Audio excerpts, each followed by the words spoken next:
not power that corrupts, but fear. Fear of losing power corrupts those who wield it, and fear of the scourge of power corrupts those who are subject to it. Good evening and welcome. This is Face the Nation. Tomorrow, incidentally, happens to be International Women's Day. We are celebrating women on Face the Nation tonight. However, our emphasis is on the current economic as well as the political crisis plaguing Sri Lanka. Joining us this evening on the show are Dr. Roshan Pereira, economist, former director of the Risk Management Department of the Central Bank of Sri Lanka, Attorney at Law Bhavani Fonseca, human rights advocate, Professor Priyanjali D'Souza, professor in clinical psychology, Department of Psychological Medicine, as well as Dr. Harini Amarasuriya, Member of Parliament, National People's Power. Let's start off tonight's show with Professor Priyanjali D'Souza, professor in clinical psychology, Department of Psychological Medicine. Professor Priyanjali, interestingly, tomorrow happens to be International Women's Day, and we are talking about women's issues, and this has become a buzzword these days. Women's issues. We're talking about issues, we are arguing about it, we're debating about it, we are having spotlights on issues of this sort. However, do you think Sri Lanka, even the political hierarchy, has given proper emphasis on women's issues in today's context? I think more emphasis is certainly needed, because if you do look at the status of women in our country, there's so much that could be done and so many factors that could be looked at and discussed. But I will just like to stress on one fact which I think is very close to my heart, is about women empowering women. Because when we usually talk about International Women's Day, we think, oh well, what could, for example, men do to uplift the status of women? But I think really the issue really is, what could women do to empower other women? I have seen in my own personal life and that of people that I know, and in our own society, as well as research that we have conducted in our country, that many times the detriment to one woman's upward mobility, whether it's in their personal life, in their career, whatever it is, could be another woman not giving them the helping hand. So I would think, rather than looking at the political scenarios and the organizational structures which need to help a woman to go up, if you look at the micro situation, it's about us helping us. That is one thing that I'm interested in. But there are so many other factors that would obviously contribute to this elevating the status of women in our country. But do you think respective governments, we've had the first female prime minister in the world, we had a woman president in Sri Lanka. Do you think when we speak about empowering women, that has happened right throughout in the Sri Lankan context? But I think certain individual women had come into positions of power. But if you look at these women who have come into positions of power, they may have come there given certain particular circumstances. And I personally feel, and I'm sure all of us agree, that what we see in those figures coming into positions of power, those factors are not present for other women left, right and center in our countries and in our country in the village level. So there are exceptional cases like what you said, but the large majority, I would think, has a long way to go. However, if you look at the Sri Lankan political structure, we saw local government bodies declaring a women representation, and this was the first step forward as far as the political hierarchy in the country was being dominated by women. So don't you think this was one step in the right direction? That I would agree, because we do know that when a country, through legally or other means, put down certain rules or regulation, that certainly helps a particular segment of the population to go forward. For example, in France, now one of the laws is every company needs to have at least one female director represented there. It could be your grandmother, but still there should be one. So when you have those legal changes, people also know to be more open-minded. So that is certainly a positive fact, but then it has to be also internalized in the human. That's the second step. So we have those things happening, but is it actually internalized in us to accept women in that stance? Is a question. Professor Priyanjali, if you take a look at the last few months, this probably may seem to be a political question. However, I need to pose this question to you. Why? Because right now, women are being subjected to many issues. Sexism taking place even in the parliament. We saw this happening a few months ago with a ruling party member of parliament making insinuation to women with regard to vegetables and so on and so forth. So this was not the right way to move forward. So even in a situation like that, do you think the ruling party has been able to discipline or bring about a situation where women feel safe, not only in the parliament, but across the political dynamics in the country? I would think it is far lacking, isn't it?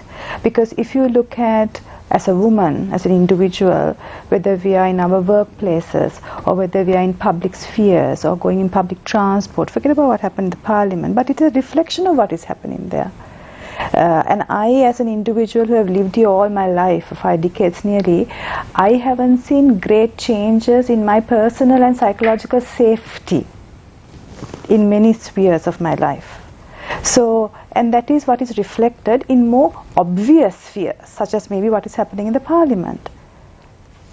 So, Professor Priyanjali, what is the next step as far as protecting women's rights are concerned in this little island nation? What must we do collectively to safeguard their rights? But I think there are different levels at which we could do, and as you said earlier, law, legal, statute, rules that this is the way it should be is of course important, because it is laws also tell the people what we expect from them. So it's a information giving, awareness raising tactic. So that's fine. But then when somebody transgresses this law, say somebody sexually or verbally or physically harasses me, when I go to a law enforcement agency or a place of authority, do they take me seriously or do they brush me off? Then implementation of that law has to be also done that. But more deeper is actually humane changes in people, and that's where this first issue I spoke about women empowering women. Because I see, and personally we have done some research on, for example, envy among the two genders, we find that there's a lot of lack in women empowering women, women being there for women, you see. So then those kind of deep-seated psychological changes in the psyche of both men and women, that is a lot of work done. And that starts from education at school level as well as home level. So those can take a long time to happen. Humane changes in the collective conscious of a country. Professor Priyanjali, now we saw what happened in Parliament a couple of months ago. There was no formal apology by the Member of Parliament as well with regard to the statement that he made. Do you think such scenarios or incidents of this sort discourages women to enter the political fray in Sri Lanka? Certainly. Obviously, isn't it? And I think also, if you look at the first sentence, you said apologizing. For many people, whether it's a personal apology or a public apology, they feel it's a dent to their self-confidence and self-esteem. But we do know that it's actually the opposite.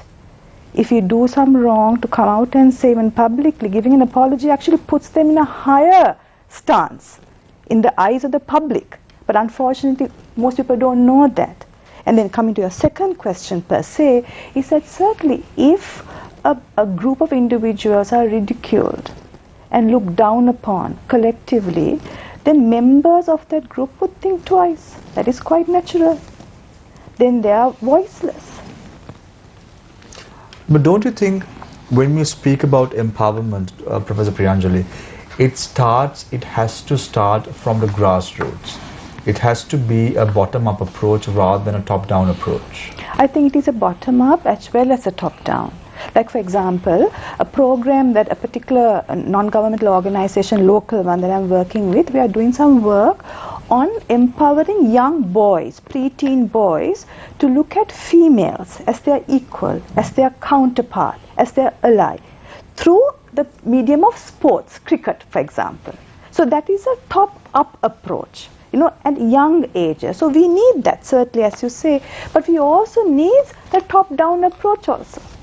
So the top has to change and reflect that in their words and behaviors, as well as we need to work in our homes, in our schools, in our community setups to give young people strategies and changing their outlook about how they look at vulnerable populations. When you look at women in politics, we have Dr. Harini Amarasuri, who's a very successful parliamentarian in the Sri Lankan parliament currently. She is a nationalist member of parliament as well. But overall, if you look at the role of women in politics, do you think there is a dent in this sector? There needs to be improvement. Women have to come to the forefront. They need to not shy away from politics, and they have to play a bigger role in making sure they come to the center stage.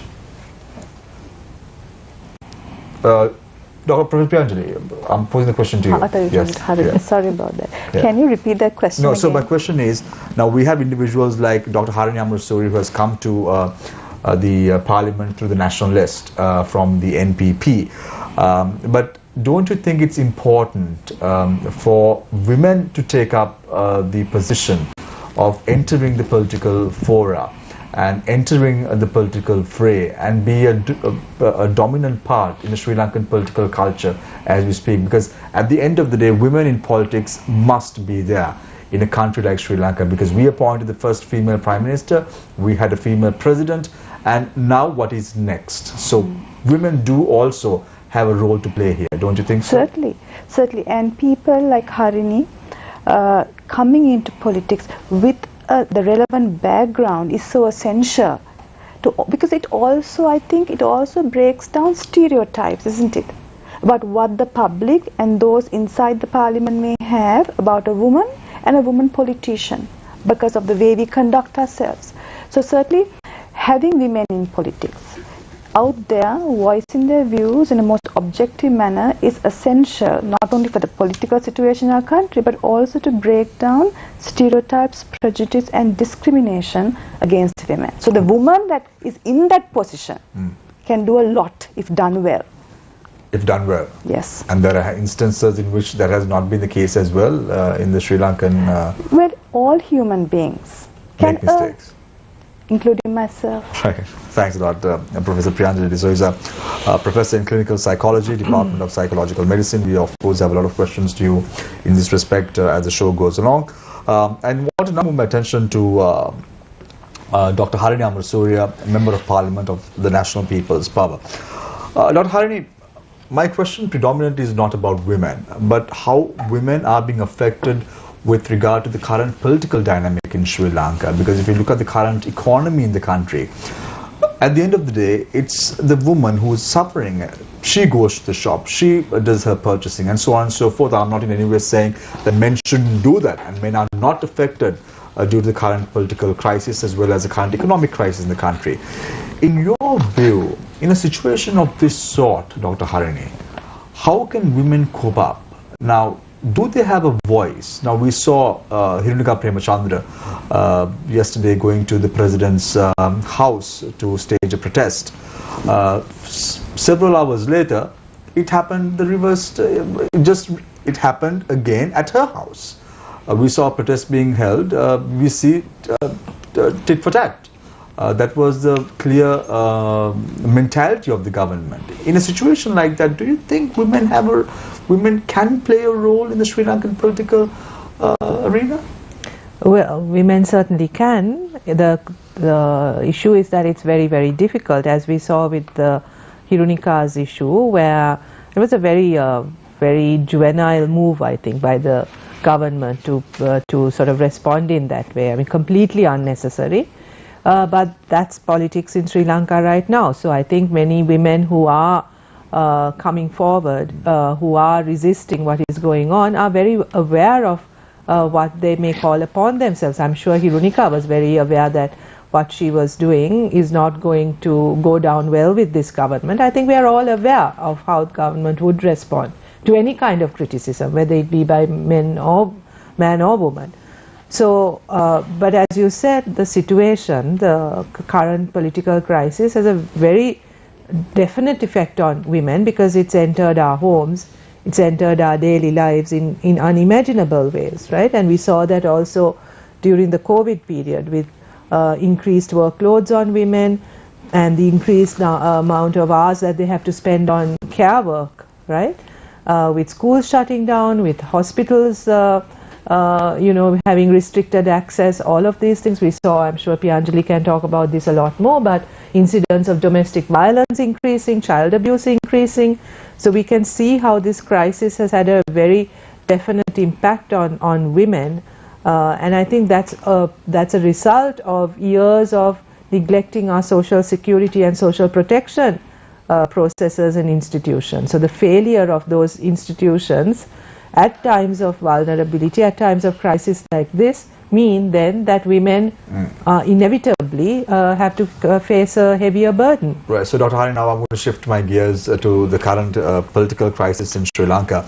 Now, a few days ago, we saw Udega Mampila, a member of the cabinet one time, a strongman of the SLPP government, Vimal Weerawansa, a strongman of the SLPP government, and also someone who championed the cause of Gotabaya Rajapaksa coming into the forefront as a presidential candidate, were both sacked from their ministerial post. And many of the opinion that all of this is a farce, it's a play.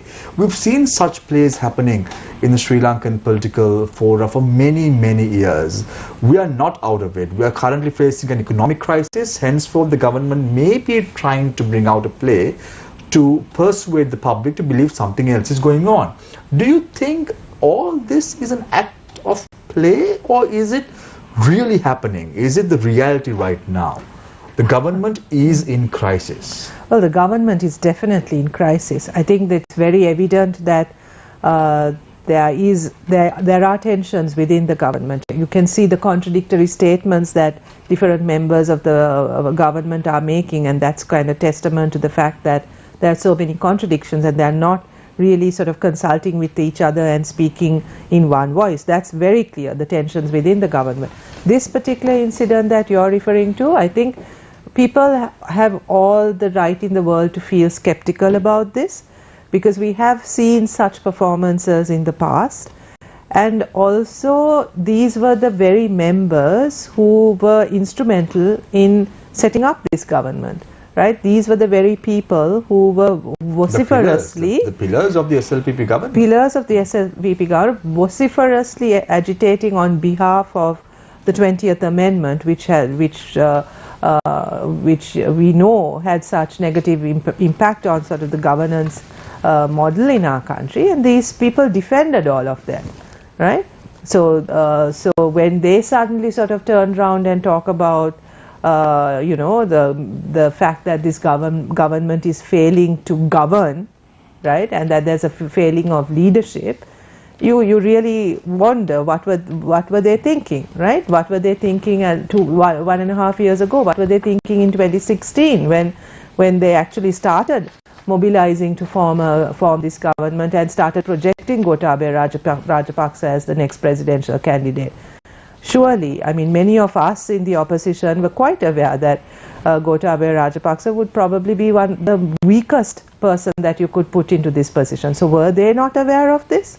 So why are they suddenly coming to this realization now, right? So I think people are perfectly justified in feeling skeptical. Yeah, but when you look at the statements that are being projected or made by Vimal Weerawansa and Udega Mampila, it's very much directed to Finance Minister Basil Rajapaksa. So the rift seems to be not with President Gotabaya Rajapaksa, but with Basil Rajapaksa influencing Gotabaya Rajapaksa to take decisions. Don't you think that's the case? That's what they say, and I think there is perhaps a clash between Basil Rajapaksa and the more nationalist elements within the SLPP, right? That seems to that was quite evident in how the government functioned. But this is also a problem of leadership, right? I mean, it's also about managing those differences. And such an unwieldy alliance. You have radical kind of Sinhala nationalists as well as a finance minister who's quite comfortable being a citizen of the US, right?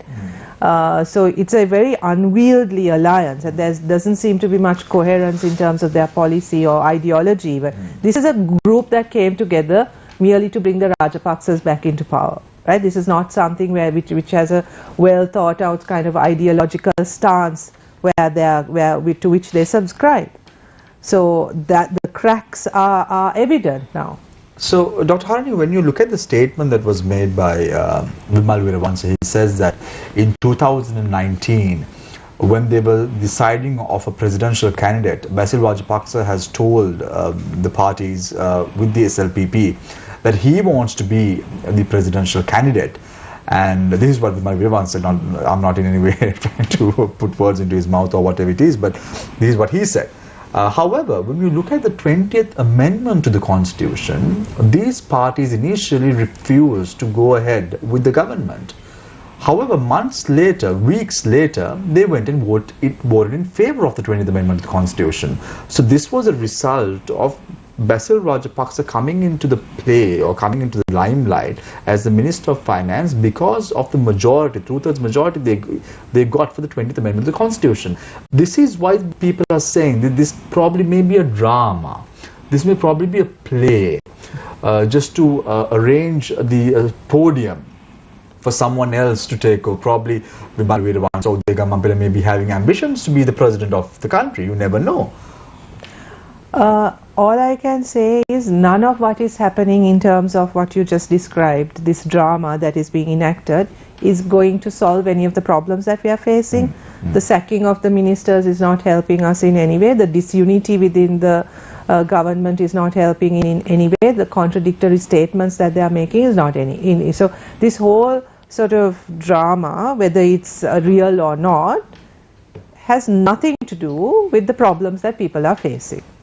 Right, and that I think is the problem, that we are being distracted, that the government seems to be more interested in sort of maintaining its own power base. I also saw a statement by, I think, Minister Vasudeva Nanayakkara, where he had said that this was done in order to stop those disgruntled with the government from either moving to the NPP or to the SJB. So will the NPP accept individuals of this caliber? Vimal Weerawansa? Not at all. But I think what he meant was voters, right? That disgruntled voters are now moving towards the NPP and the SJB, and that this is a move to stop that, to stop the bleeding of voters away from their party.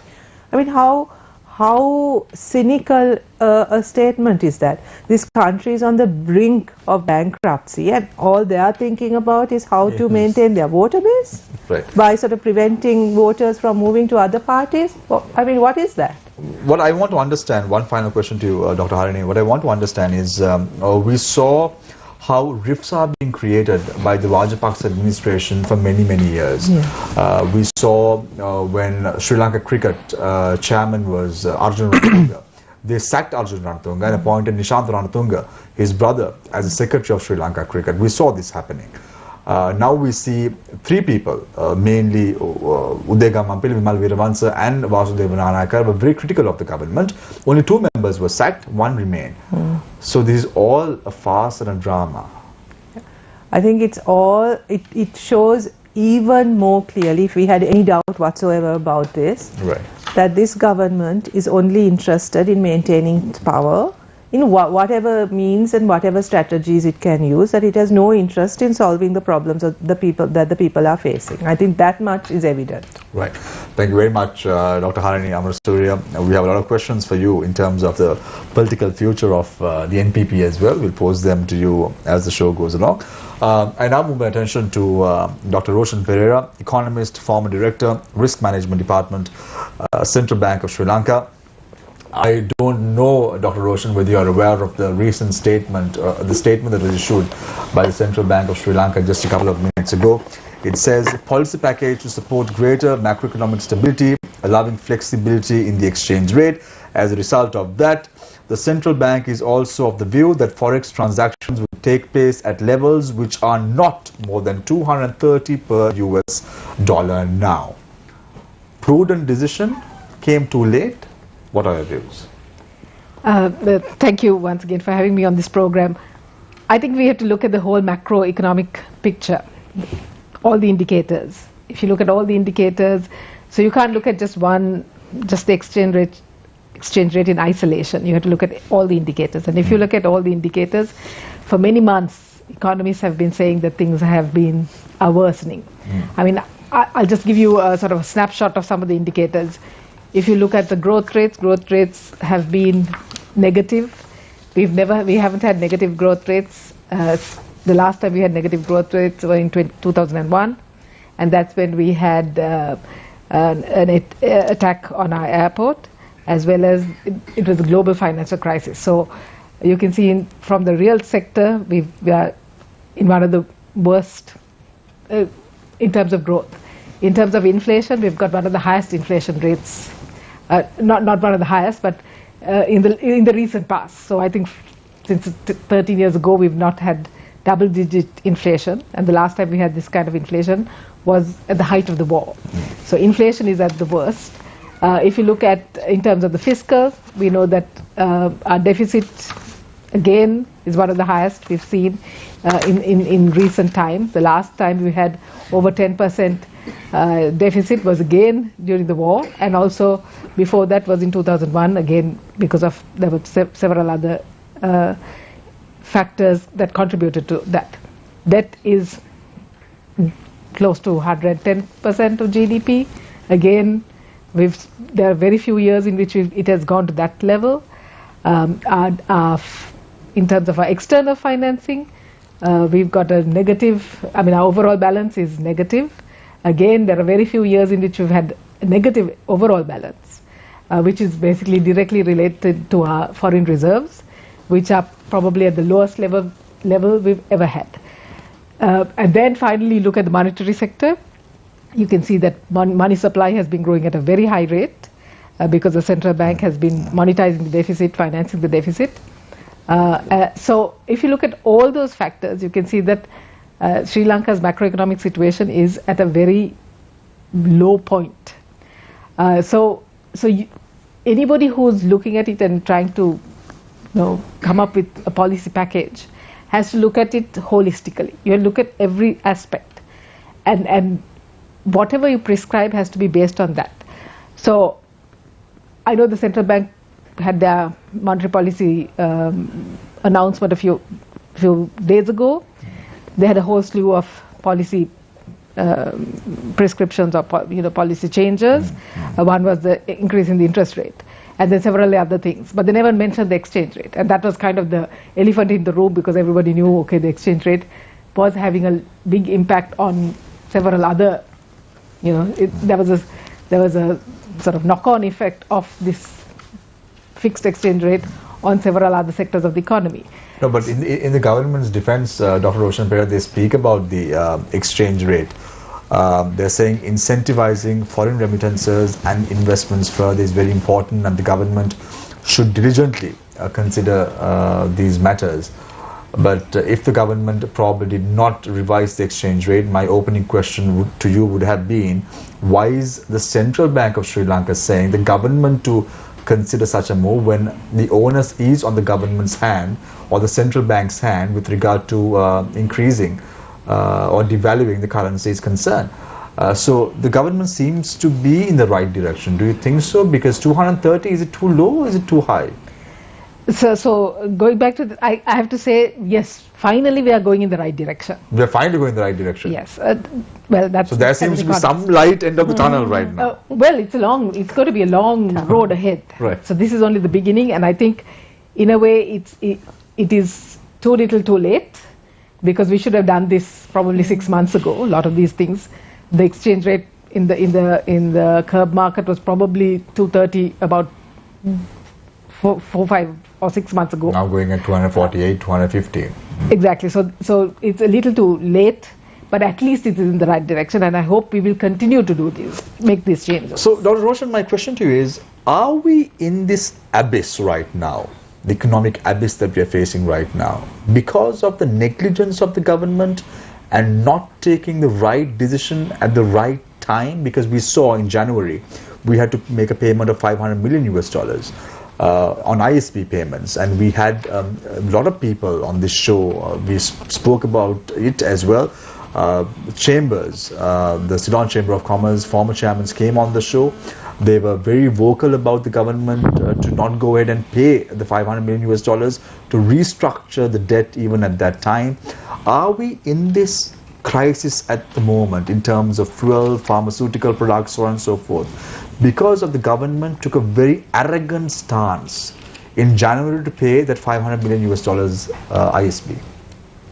So I don't think that was kind of, we came to a head at that point, and that's why many economists, many business people, there was kind of concerted opinion that we should at least ask for a sort of a moratorium on that payment, and then to start a debt restructuring process or to start a negotiation with our creditors to not to repay the debt. And I just can tell you, I mean, at that time, if you looked at it, if you looked at how much 500 billion could buy in terms of your imports, it would have bought you about half a year of your medicines, which in a way now we're struggling to even pay, even to order the next, you know, there are shortages of even essential medicines, vital medicines. Paracetamol is not available. So in a sense, if you had not made that 500 million, you might have been able to buy medicines for 6 months. You would have been able to buy dairy for about 1.5 years of dairy. You could have had sugar for another 1.5 to 2 years, or for fertilizer for two years in relation to like a normal year, or fuel for 2 years as well.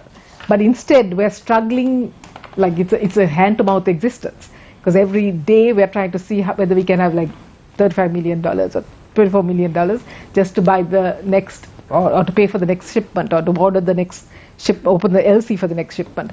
So that is the reason why I think many people felt it was prudent to save that $500 million and buy what was essential for people's general well-being. I mean, today, if you go to see, even I think the gas companies have said that they are unable to place their open LCs to be able to to order their next gas shipment. And there are many restaurants, many small businesses, many little boutiques that have closed down. I mean, I know because I tried to go and buy string hoppers today, and string hoppers are not, you cannot buy them in the market because they say they don't have gas. Yes. So these are, I mean, can you imagine the knock-on effect of these decisions are huge, and if somebody tries to cost them, the impact on the economy is huge. I mean, you can't imagine what impact it's going to have, and this is just only the beginning. Right? So, it'll go on for a few more months. So what I don't understand, Dr. Roshan, correct me if I'm wrong here with my analogy, when the government and the country is facing a crisis at the moment in terms of inflationary pressure at 15.1%, and the core inflation at 10.9% for the month of February, the government is trying to draw parallel to the world economic growth, which is moderate, and says that inflation will remain higher globally in the months ahead. This was the policy stance of the Monetary Board of the Central Bank of Sri Lanka, which was issued on the 4th of March 2022. Is it fair to compare the two?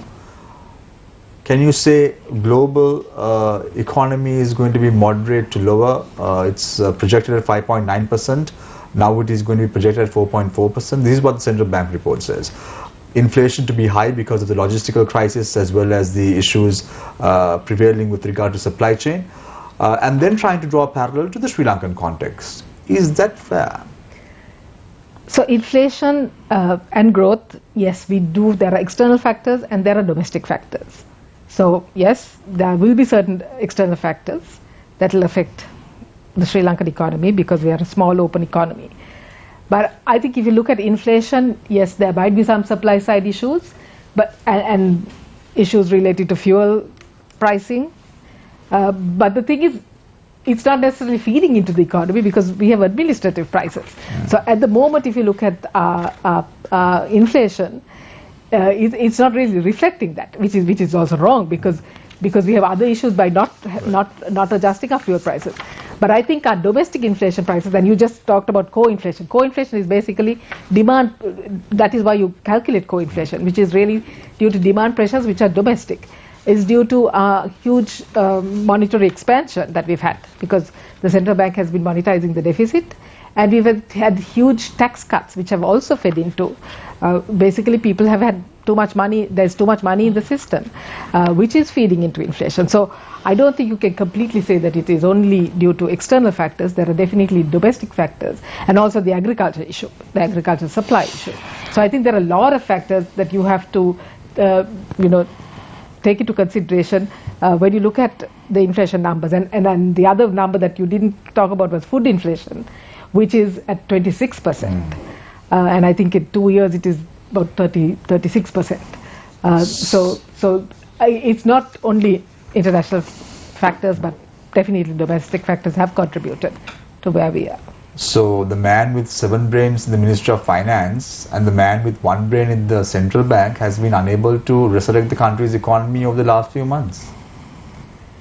Well, what I have to say is there are technocrats who are also there, and I think a lot of them are educated, same education similar education that I have, or many of our economists have had. So I think it's not a matter of not knowing what to do, but it's a matter of the will to do it. I'm glad that at least now they've started doing it, but as I said, it's too little too late, and I hope we will continue to make the adjustments, because unless we make the adjustments, the pain is going to be much greater. Walking out of the cabinet, Minister Dega Mampila, Dr. Roshan Perera said, "This is worse than terrorism that plagued Sri Lanka for 30 years, the exchange crisis." What is your view? So, as I said at the beginning, I read out to you all the indicators, and many of these indicators are worse than or as bad as what we had maybe during the war, or maybe worse. So you have to make a judgment on that. Right. But it is bad. Right. Thank you very much, Dr. Roshan Perera. I want to move my attention now to Attorney at Law Bhavani Fonseca, human rights advocate. Bhavani, nice to have you on the show on International Women's Day. We are celebrating women today, but we have a lot of co-issues to discuss surrounding the country's human rights situation as well, because right now as we speak, the United Nations Human Rights Council sessions are in progress and attention is now focused on Sri Lanka. What is your take with regard to the recent statement made by the Human Rights Commissioner about Sri Lanka? The situation is deteriorating, but she says at one point that she's encouraged by the actions taken by the government to amend the Prevention of Terrorism Act as well. So there seems to be some right direction for the government, don't you think so? Or is it still bad? Well, Shamir, thank you for having me and a fabulous panel. I would be very concerned to say that the government is taking a right direction. As we've said when the PT amendments were proposed, that these are very minimalist reforms. This is not really going to address the ground realities. And if you look at the High Commissioner's report, which was tabled at the Council, and today there was an interactive dialogue, and we also had various speeches made on Friday and today, including by the Cardinal, who made a statement. So I think there's some interesting comments being made by different actors. And except for the government and maybe a handful, everyone raises concerns as to the deteriorating human rights situation and the rule of law, in terms of militarization, in terms of institutions being politicized, in terms of token efforts to appease certain segments of society and international community. So I'm not quite clear when you say, are we taking the right direction? Which direction are we headed? So, Bhavani, you say that many countries are saying that they are concerned about the human rights track record in Sri Lanka. Let's look at the statement that was made by China today. China says, China always opposes politicizing human rights issues and interfering in other countries' internal affairs under the pretext of human rights issues. The United Kingdom says, We welcome recent releases on bail of Ashraf Jazim and Hijaz Hizbullah as a positive first step. Amnesty International says that the decision taken to amend the Prevention of Terrorism Act is commendable. So what do you mean by Sri Lanka is not on the right track? Well, I think if you look at the other statements which you didn't read out, I think it speaks to the reality of the country. China, I'm not surprised, took that line. China is a friend of Sri Lanka, the government of Sri Lanka. You have friends that will speak up in terms of what the government wants the international community to hear.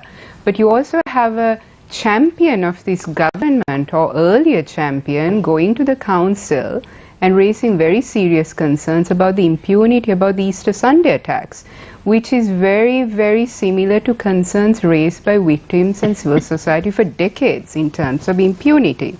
So, you know, you'll get a handful speaking on certain issues, which is very similar to what the government's hymn sheet is. So you have very similar statements coming from particular actors.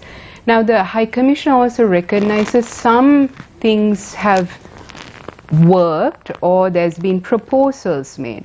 But the question is, are these proposals going to make a difference on the ground? And in terms of the PTA reforms, the question is, are they real reforms?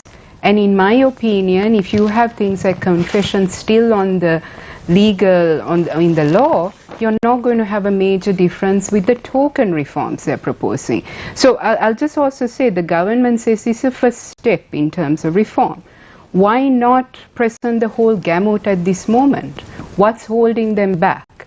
Because we've seen in the past when there is political will to push reforms, they will speed it through.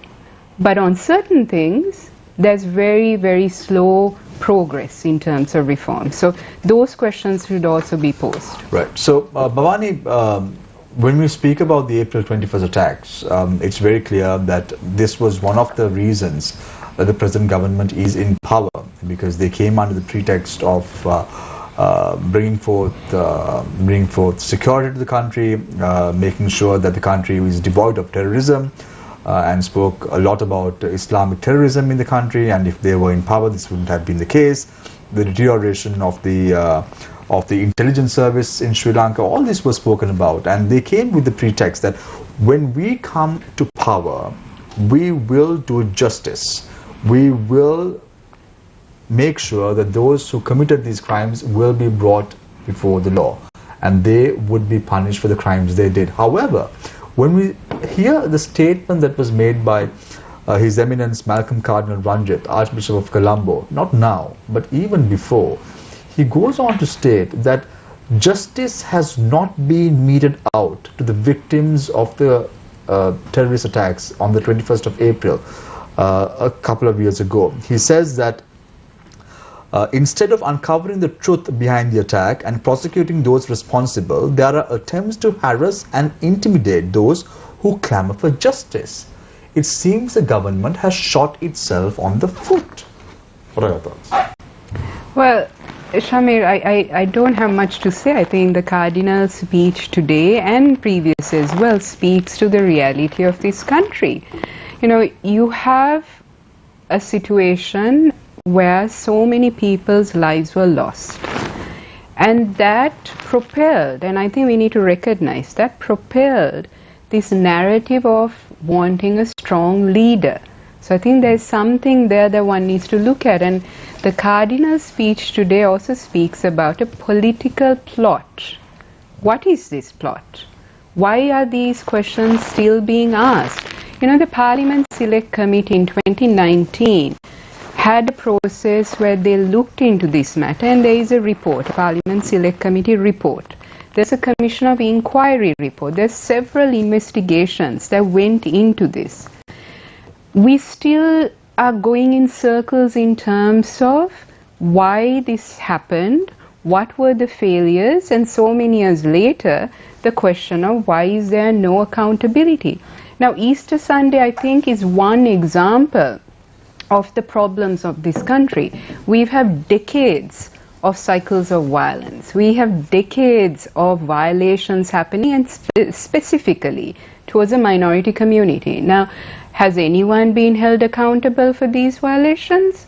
What we see mostly is either someone getting a pardon, and we've had presidential pardons, or people, the charges being dropped, or cases being delayed. You know, you have a system where the impunity is entrenched. It's not just with the Easter Sunday attacks. So, in terms of this HRC process, coming back to the Human Rights Council, it's an opportunity for the government to genuinely engage and say they have a roadmap, they're going to do certain things. And let's be very, very clear, Sri Lanka has been before the Council for now a decade. The first resolution was in 2012. Now, after a decade, we're still having the same conversations of a homegrown solution. Why are we going back to these conversations when there's really no political will? It seems politics have held hostage in terms of addressing grievances of communities, addressing accountability, addressing impunity. So we are in September when Sri Lanka comes up again, and that's the session where we're yet to see if there's going to be a new resolution. That will be an interesting time. What is the government's answer? And in terms of now we're talking about economic crisis, what is the game plan for the next few years? Yeah, so I have a lot of questions for you, Bhavani, but I'm going to leave that for later when the Q&A opens up to pose questions from panelists. But you speak about a grand political plot. Now, this was something that was articulated. I don't. The Cardinal spoke about it. Cardinal says about a grand political plot, and he articulates this saying, subsequent investigations indicate that this massacre was part of a grand political plot. So I quote him here. What is your opinion? Do you think the government is shying away from bringing those responsible to book because there is some sort of problem? They don't want to, upset anyone or upset the apple cart right now. Is there something? Well, I can't speak to the government. I think you need to ask the government as to what their grand plan is. I think the Cardinal raises some valid questions that have been asked before. The difference is the Cardinal is now asking these questions. Lots of people have asked, why has there been no accountability when there's been several commissions of inquiry? When there's been a Parliament Select Committee, these are not information that's not been out there. Now, we also had a former investigator filing a fundamental rights application, which also that petition has some very serious allegations in terms of intelligence, in terms of structures. So all that is now in the public domain. Why has there been no accountability with considering the fact there is information in the public domain? Who is to gain? I think the question should be asked, who is gaining or who gained from what happened with the Easter Sunday attack and the continuation of uncertainty, and whether this would lead to something else. Whoever gained, whatever they gained, Bhavani, the question mark right now is we are in a dilemma at the moment. So I open the floor for questions from our journalists. On to my immediate right is Nadim Majid. Nice to have you back, Nadim, after the COVID scare. Was it square or scare, or were you really infected with COVID? Infected. So nice to have you back. I hope you're okay. All keeping well. And onto my immediate left is Azra San. Because it's International Women's Day tomorrow, Nadim, we'll start off the show tonight with Azra. Thanks, Sham. I hope every day is Women's Day. So I'll start with Professor Angelique Soiza. But generally, I always start off with the lady. Unnecessary comment here. He generally always starts off with an unnecessary comment. Right, so all those. Professor, we speak about the contribution of women to the country and the economy as a whole. And according to the statistics available by 2019, 29% is the contribution of women when it comes to the economy of the country. We see a lot of potential, and times have changed. Women are now taking charge of things and getting things done. But something that we don't really talk much, but is actually a problem, this whole reluctance to continue with their career when it comes to childbirth and marriage. Don't really see an answer to that question, but that's something we all feel at some age. What is your take on that? I think that's such an important question, Azra. I'm so glad that you asked. It's very close to my heart. We do know that if you look at the number of girl children and school and boy children who go to school and finish secondary education, it's very favorable towards girls as well as boys. There's some equality. Then if you look at tertiary education, there's more females also coming into university level education. So that's fantastic, you know. But what we then see subsequent to completing tertiary education, or even if it's not tertiary education, if they go straight into a job, getting and being in the job, that starts falling off, either at the time of marriage or at childbirth. Now, the reasons for that is many, and one could be the fact that we come from a very traditional collectivist country, where it is assumed that men are the ones who can go up the career ladder, be out there in the front, fantastic, but the women is assumed to have to take the role of the secondary position. And unfortunately, when these kind of these beliefs are there, very ingrained into a society, the women also believe that. So when they are given an opportunity to shine, they might feel very odd about it, very awkward. And they might pass opportunity to another person, particularly a male. So the issue is, when a woman takes a backseat in their career, or even give up their career, what could happen is, if at the time of marriage or childbirth, if something happens in the marriage, you know, if there is a separation or a divorce or a death of the spouse, then she is in quite a very dicey financial situation. So one of the main important points is that for the women to stay in the career and go up for her own sake financially. Secondly is, being in a career, being in a job also gives a woman support mechanisms, resources, self-esteem, opportunity to develop self-esteem. So all of those things are positives of having your own life, your own career, your own, you know, life path. So and how to get there in a traditional collectivist country is a different matter, but it is important to get there. But that is a challenge. It is a challenge, yeah, because these are ingrained, isn't it? They're convinced to feel a certain way. The women But we see themselves, plenty of women now, you know, balancing everything out, although it is very tiring and hectic. So it is not impossible. It's not impossible, and I think, as you say, it's tiring and hectic for those women who do, because why could it be that the man doesn't also do their part of the bargain as well? So the woman has to do the marketing and the grocery shopping, do the homework, while the man might come and sit and watch TV and expect the teacup to be given as well. So those kind of polarities have to be balanced out, Azra. Thank you, Professor. Bhavani, just recently the government reversed the burial policy when it comes to COVID-19 deaths. But we can't forget the noise the government made initially when this whole situation came to light. How is the government making a decision now? Don't we still have the same risks like we did back then? I think that's a very good question, Asra. I mean, when they first imposed this burial, the forced cremation policy, lots of us questioned as to what is the scientific basis, and we are yet to get that answer as to what is the scientific basis. And this speaks to such a cruel policy which really robbed dignity of so many families and communities. And really, it's something that really left us, a lot of us, speechless as to how this could be pushed through by this government. But it also speaks to a very racist mindset, or at least of a segment of this government that didn't care, targeted a particular community. And this policy is not just only one isolated incident. We've seen a whole spate of actions taken to target the minorities of this country, particularly the Muslim community, and that conversation in terms of the other.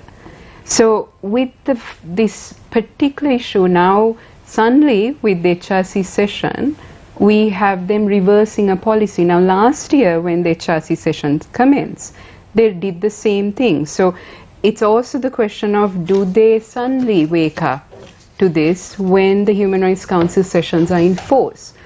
Is it the international community that matters to them more than a particular group of people, citizens of this country? So yet to date, I am yet to hear any scientific reason as to why they had this in place in terms of the forced cremation, and then the burial issue in terms of moving bodies to Otamavati.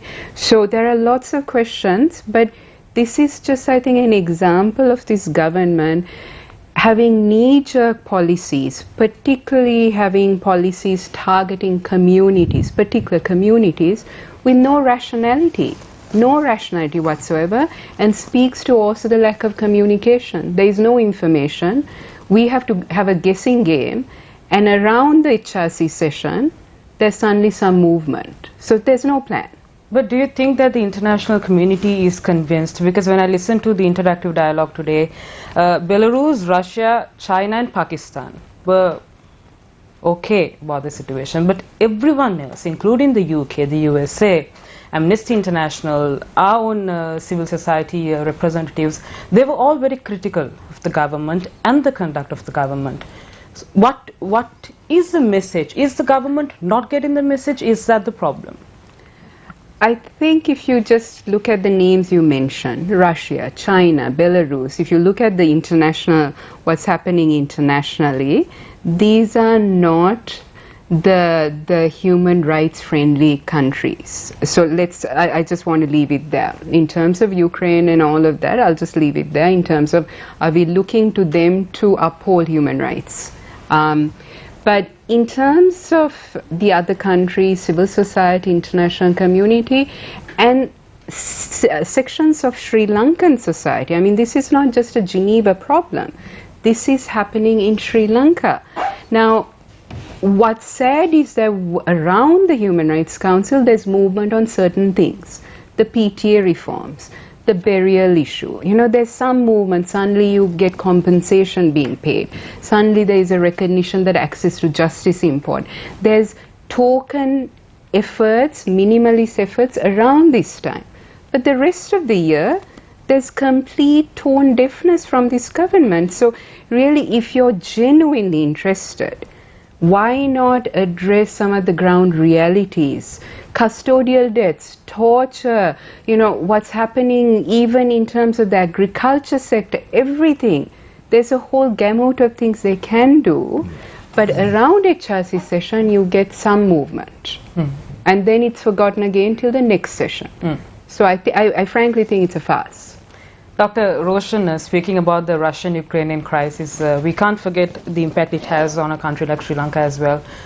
Russia and Ukraine, when it comes to exports and imports, we sure have to face some sort of consequences. What is your take on how Sri Lanka will be impacted economically when it comes to the Russian-Ukrainian crisis?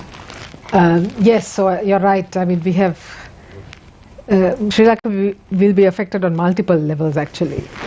Firstly, starting with the oil prices, it was $130 a barrel today. Exactly. So oil prices are going to affect us very badly because obviously they are major suppliers.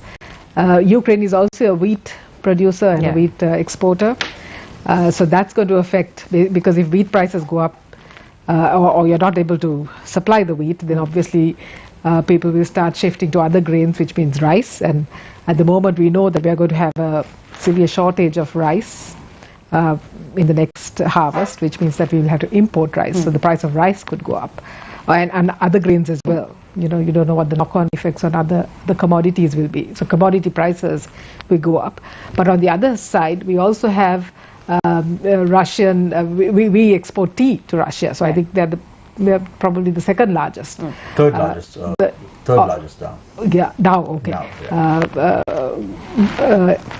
Importer of tea from Sri Lanka, which is going to be affected because of sanctions. Because the same thing happened with Iran. How do you? And Iran was also a large market. So how are you going to deal with that issue? How are you going to get your tea exports out? And also to a tourist destination. I mean, or a tourist, arrivals from that region. I think in the last few months we've seen that large number of tourists have come from Russia and Ukraine. So that is also going to have another impact on Sri Lanka. So I think there'll be effects on multiple levels. But apart from that, also these other geopolitical tensions are going to impact, because you're going to have knock-on effects on other commodity prices like gas and the other food items as well. So you really don't know how this is going to play out if this war kind of gets protracted. Yeah, Dr. Roshan, I have a question for you now. Just moving away from the Russian-Ukrainian crisis for the moment, focusing our attention on the International Monetary Fund. If they came into play when the opposition parties as well as the Ceylon Chamber of Commerce vociferously told the government to engage with the IMF as a way to move forward as far as to resurrect the country's economy was concerned, as well as exchange rates. Do you think if we did that a couple of months ago, today we wouldn't have witnessed long queues at petrol stations? There won't be a gas shortage. There won't be a milk powder crisis. There won't be a sugar problem. There will be dal, wheat, and whatever we need for our essential day-to-day activities at the supermarket. Do you think the situation would have been different? So you have to look at it like this. I mean, basically, the reason why we are facing these shortages, there are two major reasons actually. One is there is excess demand. Basically, there's excess demand in the economy for many reasons. As I think I said this before, money supply has been growing at one of the highest rates, and money printing by the central bank has brought in money into the system. Huge money, currency circulating in the economy is at a very high level. So obviously, there's more money chasing too few goods, so there's excess demand there. The other one is the tax cuts. You remember in 2019 there were huge tax cuts. So for 2 years basically the government has lost something like 500 to 600 billion rupees each year, annually. That money is in the hands of somebody, which means that too is creating this excess demand. So these are some reasons why demand is high in the economy. The other one is remittances, because we say remittances in terms of dollars has not increased, or it's actually declined. But you're not seeing people complaining saying that they are not receiving their remittances. So the remittances are coming some way. It may be not coming in through official channels. Yeah. It could be coming through unofficial channels. It could be rupees, right? Transmitted through rupees. So there is cash in the economy, which means that there is there's excess cash in the economy, which is driving a lot of these shortages, because people have money to spend. That is one thing. The other one is the pricing mechanism. We basically have this system of administered prices, right? We fix prices on everything.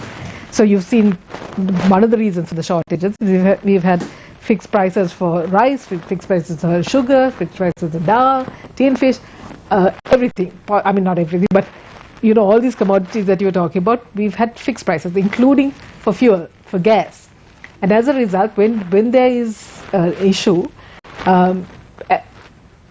because of the dollar crisis, or rather the exchange rate crisis, and importers are unable to supply these goods at that administered price, naturally they have to reduce the amount that they import, or stop imports altogether, which means that you have a shortage of goods. So we're interfering in this pricing mechanism, which is resulting in shortage. And I don't know, anybody who has done economics 101 would know that if you have, there is a market equilibrium price, right, where the market clears, where there is demand and supply. You go and fix that price below the market price, you're obviously going to create shortages. Dr. Roshan, these prices were not announced by people with a rightful mind. We saw in 2020 when President Gotabaya Rajapaksa addressed the nation. He's the one who came up with this mechanism to impose control prices on dal, sugar, canned fish, and so on and so forth. So, however, predominantly the Sri Lankan political culture has been that. Don't you think so? It has always been through control price mechanisms to win the hearts and minds of the rural voter. But we also know the impact of those price controls. They have not lasted long. I mean, everybody comes and says they'll give bread at this price, and flour at that price, and rice at that price. but it never lasts long, because always it ends up with a shortage, because either the government doesn't have the funds to provide the commodity at that price, or a huge shortage is created. And look at Dr. Roshan, I just want to give a classic example. Let's take a look at the fertilizer crisis in Sri Lanka. When the fertilizer crisis happened, the Minister of Agriculture, Mahinda Dalugamage, said that not one grain of rice will be imported to Sri Lanka, and that we will be self-sufficient. However, right now we are seeing rice coming from India. The deal that I hear, the deal that they wanted to go ahead and bring down 1 million metric tons of rice from China didn't work out. However, steps were taken to import rice from other nations, whether it's organic or non-organic was not the question mark at the end of the day. So don't you think the government is held responsible for these decisions that have been taken, haphazard decisions, arrogant decisions that have been taken with regard to the country's economy over the last few months? So I would say it's not just only last few months. I think this has happened periodically. We've had periodic governments putting, caps on prices. Fuel pricing is a classic example, right? We've always had this cap on fuel, and every time the fuel prices, international fuel, because we are obviously import dependent, we don't produce any fuel. Every time fuel prices go up in the international markets, we continue to maintain our fuel. No, but Dr. Roshan, I don't know whether you recollect when Mangal Samarvira, the former Minister of Finance, brought in the fuel price formula, many in the opposition criticized it. Say this is not the way to go about. This is going to tax the people. But right now the government is discussing about bringing forth a fuel price formula. Even the minister, even Ajit Kumar Kabra, who was the State Minister of Capital Markets, now who's the governor, is saying that there has to be a sharp increase in fuel prices and electricity bills in the country. Yes, so that's definitely the case, because if you look at how the pricing at the moment, I think the other day the chairman of the, not chairman, who's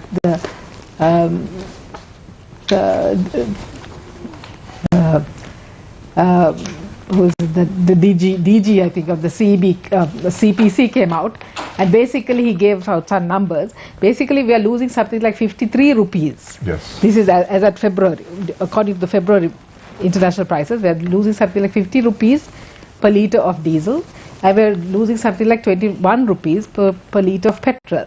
Kerosene is also very high, but okay, let's not even go there. So how can, this is translating into losses for the CPC. Same with the CEB, because of the current energy mix that we are faced with, because of the weather situation, and our, we've had to go more into thermal power generation, so both coal and oil thermal power.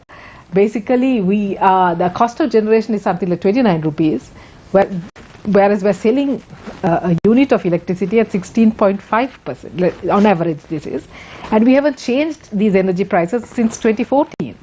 So you imagine the losses that we're making for every unit of energy. In addition to that, we have a whole, something like more than 1 million domestic consumers pay something like only 60 rupees in terms of electricity, and more than again another 1 million consumers paying something like 200 rupees per month for electricity. So it's good. Access to electricity is good. We need to have access to electricity, but it has to be continuous access, and that continuous access can only be made if we price it correctly. So I think, this has been a perennial problem, and I think even now, at least we should use this crisis to realize that we have to start pricing whatever we consume, whatever we produce, at the cost reflective prices, that we cannot keep subsidizing these. If we need to support, because I think the World Bank had done a study where they showed actually that it's really the top 30% of households really benefit from something like the 70% of fuel that is the subsidy that is given, because they are the ones who really drive the big vehicles and drive and use most of the fuel consumption, because it's the bottom households only use public transportation, and the subsidy component is much less. So actually it will be more cost effective to give a direct cash transfer to those poorer households or the lower income households to support them because of these, obviously they will have some impact if you're going to have some price adjustments, and remove the subsidies. Why are you subsidizing people who can afford to pay for fuel and or electricity or whatever? Bhavani, I'd like to, we were talking about the Easter attacks earlier, and I think in the aftermath of the Easter attacks, we've seen some of the most widespread misuse, or let's say abuse, of the Prevention of Terrorism Act in the last few years. A couple of days ago, women's rights activist Shreen Sarur had published an article where she talked about the impact that the PTA is having on women, not just women detainees, but also the partners and mothers, sisters of men who have been detained under PTA. And in this patriarchal system that we have, how they're being forced to sell valuables, marry off teenage daughters. There was one incident she had mentioned where a TID officer had gone into this woman's house and confiscated the sewing machine, which was her sole means of income, claiming that it had been used to sew bomb vests. We never really look at the PTA from this lens. When talking about the impact that it has on women, what are your thoughts? Do you agree with what Shreen is saying? Definitely, Nadeem, and it's good you raised it, and actually Harini also raised it in Parliament, this whole issue, because we speak about laws and its impact in terms of particular groups, individuals, and with the PTA we a lot of the times look at the detainees. And that's a very important point, because over the decades, now the PTA has been in force for over 40 years, it's had such a significant impact on the detainees and the way it's being used, the abuse, all of that. That's so important to look at. But a lot of the times we forget how families have been affected, how communities have been affected. And Easter Sunday, I think, was a good example. The Easter Sunday attacks and the subsequent violence, and how the PTA, but also other laws like the ICCPR Act, have been used to target, again, I come back to a particular group of people, a particular community, and that impact. So Shreen talks about, and several others talk about, how women have been affected in terms of having to become the sole breadwinner, the economic hardships, but also the stigma, the pushback. I mean, the levels of hardships is just very, I think it's very important to look at. But this is also not just post-Easter Sunday, it's been there for so many decades.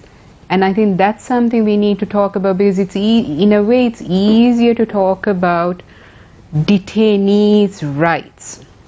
And it's a very important issue. But what about the larger segment of society that gets impacted by this? And how do you address that in terms of economic hardships, but also social stigma, but also social hardships? And, you know, recently... Case in point being the suffering that Dr. Shafi's wife and kids had to go through. Dr. Shafi's wife, but so many others. You know, we talk about some of the more high-profile cases, and quite rightly, you know, you talk about Dr. Shafi, you talk about Hijaz, you talk about Aknaf, and very rightly, they were targeted. But there are so many others who've been there for so many others, hundreds of others, some lost in the system, some detained for decades, that get forgotten. And I think that's very important to look at the other cases. But, you know, I also want to just say PTA has been abused and for decades, but also look at other laws. ICCPR, Ramzi Raziq's case is a good example, a well-known case, but there are others. But how the penal code also is being used, you know. Even Shaktika Satkumar. Exactly. So there are so many other laws that are being used to target individuals, but at the same time I want to put this also, how particularly individuals. Now, incitement is being the reason they say some people are being arrested and detained using PTO ICCPR. But how some individuals, particularly from the majority community, are not Selective facing application. that same reaction. So what I'm saying is that particular communities are getting targeted, but then also the selective use of the law to target individuals, to weaponize it in terms of particular groups, particular individuals and critiques. So I think that's a point that needs to be Dr. Priyanjali, I think what Bhavani is basically articulating I there. just want to pose a question to Dr. Harini and then come back to... It's on the same thread. I'll come to Dr. Harini as well. Dr. Priyanjali, what Bhavani is basically articulating is sort of the state systematically using laws to mass traumatize entire communities. What can we do for people who are the victims of this? Because Bhavani is talking about, you know, the psychological trauma that not just these women, but these detainees, their families, their children have to go through, the stigma. And why isn't it that we're seeing more of a pushback from the professional community? Let's say, for example, as far as I know, I haven't seen anything from the College of Psychologists regarding these sometimes perceived as controversial matters. I don't think I quite get your question. Could you clarify? The question is, what can we do about this? From your, as a professional psychologist, we haven't really seen, because what Bhavani articulated there is basically mass traumatization of entire communities. In the form of laws? Yeah, where laws are being abused to traumatize, in a systematic sense, entire communities. From the psychological prevention, because this kind of trauma can have like a generational effect. So what you're saying... What do we need to be doing? So the first question is, in the event that this is actually happening, why isn't that the professional community, such as psychologists, saying something or issuing a statement? Yeah, something. Well, that's a good question. I'm sure in other countries where the professions are more developed, that can happen. But I never thought about that. We do have a Sri Lanka Psychological Association, and its infancy. We are still grappling with the most basics, such as the membership prices, you see. So, as well as getting it acknowledged by the Sri Lankan government for the last 20 years. So, for us to even get on together as a community, as a profession, has been tough. But that is not an excuse for what you're saying. We can certainly issue statements, but that has not happened. And the reasons could be many.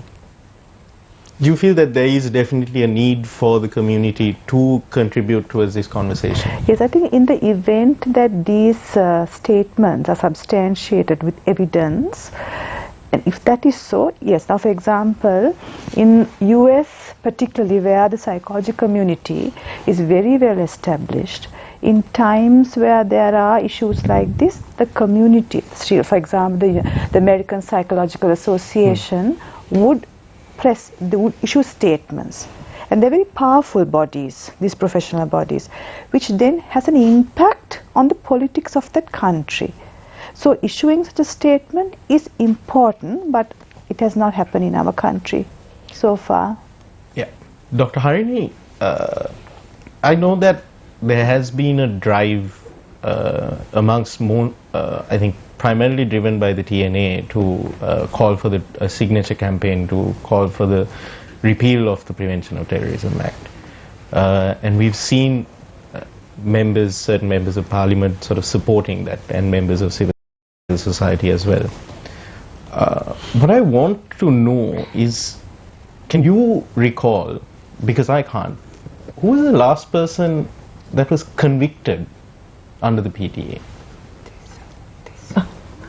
Oh, maybe Bhavani can answer that better than I can. I certainly because don't I was wondering, know I mean, a law needs who's to be been useful. Convicted. Right? I mean, most because of them if all you're doing is detaining and remanding people yes. for decades or years without charge, and if you haven't had a conviction of actual like terrorism charges, then what use is this law? I mean, there's been convictions. I would say the most maybe high profile is Tissanagam, who was convicted and 20 years. And for doing his work as a journalist. So I mean, that's a very well known, but there are others as well. So the PTA has been used to convict, but it's also been used more as a weapon. In terms of dissent. But I think, Dr. Arani, I think it's funny that, for example, we remember Tissanagam's conviction, but I think it's funny that we have that as a conviction. Let's say we're against terrorism.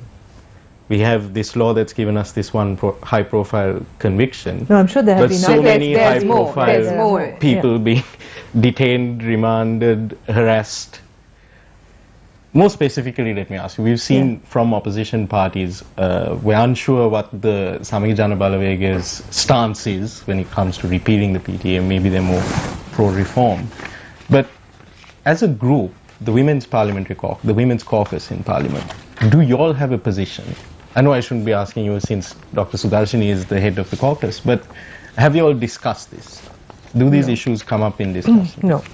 Certainly the PTA has not been discussed in the caucus, and I doubt there being consensus within the caucus on the PTA, because they would reflect the views of the political party, the members of parliament representing the caucus. So we've not discussed it, and I doubt there being consensus on it. Even with the issues that I'm talking about, that Sreen has highlighted in an article from a couple of days ago regarding the impact that this is having on women in this country, even with that, you feel that the partisan lines will not be crossed? I am afraid so, because I think it's become such a politically sensitive issue. The idea of a terrorist, the idea of who is held, who is subjected to the PTA is very political. It's very political, right? So the women in the caucus, apart from Dr. Sudarshini Fernando Pulle and Talatatu Korala and Rohini Kaviratna, the others, I think all of us, the other 9, are first time, so backbenchers, right? Don't have that level of pushback that they can actually articulate a position that is perhaps somewhat contrary to the position that their party holds. I don't think it would be easy for many of the backbenchers in the caucus to do that. That is quite sad. It is very sad. It is very sad. It is very sad, but I think we have to acknowledge the reality, right? It is very sad that there aren't more, that the political culture has become so toxic that it makes cross-party collaboration extremely difficult. And you see that in the debates in Parliament, right, where you're sort of hurling insults at each other. And but we did see that, for example, the incident that Shamir was referring to earlier involving Tissa Kuttiarachi, we did see the Women's Caucus taking a unified stand. If the Women's Caucus hadn't stood up to that issue, we should have dissolved immediately, right? That was such a blatant act of violence against one of our members. I think if we had failed to speak up then, we really shouldn't. We shouldn't come together. Do you see a future for the Women's Caucus in Parliament in sort of driving policy changes, in actively taking on issues as a movement within Parliament? We try, but I think 12 members is not a big enough number to make a huge voice in Parliament. I am very grateful to Dr. Fernando Pulle for her leadership. I think she does make a lot of effort into keeping the caucus going and to sort of initiate certain things. But it's very difficult. We actually have a standing committee on gender equity and equality, which is broader than the Women's Caucus. It also involves male parliamentarians. But then again, those meetings are very badly attended by those who are appointed. Dr. Harini, when we heard the statement that was made by Dr. Fernandopulle in Parliament, with regard to the statement that was made by Parliamentary Sekutiarachi, she could not demand an apology from the Member of Parliament. That did not happen. No, that did not happen. That did not happen. I think the fact that she even made that statement and that she, along with Talatatu Korala, Rohini Kaviratna and I, met the Speaker on the issue was significant, given the partisan way in which people generally act in Parliament. That was quite significant. So right? we speak about the parliamentary activities, Dr. Harini. I think Nadeem brought in the fact about the PTA where the convictions have taken place. I want to bring to your attention the COPE committees. This has been initiated on the 21st of July 1979. Tell me one conviction of any of the irregularities that has taken place at COPE where you all have discussed been extensively identified by COPE and brought to book. Tell me one incident. I certainly don't know of any. As you know, the bond scam case that has also the case has now, I mean, they've been released from the case, right? Certain charges. Certain charges. So this is one of the problems actually that with COPE and the other public finance, the other oversight committee, the financial oversight committees in Parliament. There's very little teeth for these committees to actually pursue an inquiry. All we can make are recommendations or request for members to come and give evidence or to sort of inquire and investigate into what happened. The rest of the conviction, the trial has to happen through the process of, the law enforcement. And that's where there's always a bottleneck. And once again, if you look at the cases that have not been convicted, that are going really slow, those are the cases that have the most amount of political significance, Because the most amount of political influence. Every single time the Parliament either is adjourned or every 4 years a new committee on public enterprise is formed, all these issues that have been discussed extensively at COPE is swept under the carpet. Yeah, I mean, Shamin, I want to just share this with you today. Actually, there are often members of these public institutions who get in touch with us who are really upset by the kind of things that they have to deal with, the corruption that they see, and they have such huge expectations that Parliament will be able to support some of their initiatives to sort of, turn back these corrupt cases, right? Or the investigations. So there are really honest people in these systems also who feel very let down by the fact that, their honesty is not upheld, their honesty is not rewarded, and the corrupt are able to get away with things like this, right? So I think, this is one of the major failures of our Parliament, our inability to really, financial oversight is one of the major roles of Parliament. Right? Dr. Harini, now getting back into the future of the NPP, and now people are talking about whether NPP is the next political force in Sri Lanka because they've really got fed up of the ruling two political parties, that is the SLPP now and the SJB now, and then the SLFP as well as the UNP. People have somewhat got disgruntled about the activities of these political organizations, political parties. Now they're looking up to the NPP as an option, as an alternative. Now you are representing the NPP. Do you think your leader has the political experience, administrative capability to take leadership, to steer Sri Lanka to the next level? Because we thought, or the 6.9 million people who voted in favor of Gotabaya Rajapaksa thought, that he would be the person who could steer Sri Lanka in the right direction. Today when we see the long queues, the administrative discrepancies that are taking place, the answer is very evident. I don't want to say whether it's good or bad, but the answer is out there. So do you think your leader, Honorable Kumar Dissanayake, has that capability? Well, to do so? I certainly think he does.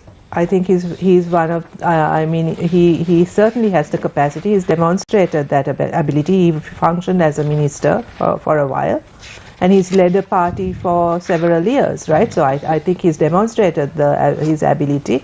Certainly the 6.9 didn't pick Gotabaya Rajapaksa for his political acumen or his administrative capacity, right? I don't think those were the reasons why he was elected. So I think that's where we really have a lot of work to do with citizen education on political education of citizens in how we choose our leaders, right? We seem to sort of make choices based on kind of on images of people rather than a real assessment of their ability. And I think this is not a problem that's unique to Sri Lanka. We've seen this happening in other parts of the world as well. And I think this crisis, in a way, is a moment for us to also really reflect on the responsibility of citizens Dr. Hari, in this political process. You spoke about the capabilities of Honorable Kumar Dissanayake while he was sitting in as in the cabinet of the Chandrika Bandaranaike Kumarasinghe government. I want to drag your attention to one of the projects that he initiated while he was Minister of Education. That was the Vyaudahasak program, which was dubbed as a total failure at that time. So how do you say that he has the experience, he has the political will to steer the country, because that project was just a sheer waste of money, nothing concrete took place subsequently? I think that's debatable. During his tenure, he was cabinet minister for one. I took just one project that he initiated. 1.5 years, and I believe about 300 odd reservoirs were repaired during that time and reconstructed. Certainly, it didn't meet the target, right? And it, possibly the time that he was minister wasn't sufficient for that. But there were other things he did while he was a cabinet minister which proved to be really effective, like the work he did with Milko, or turning around the fortunes of the ministry at that time, right?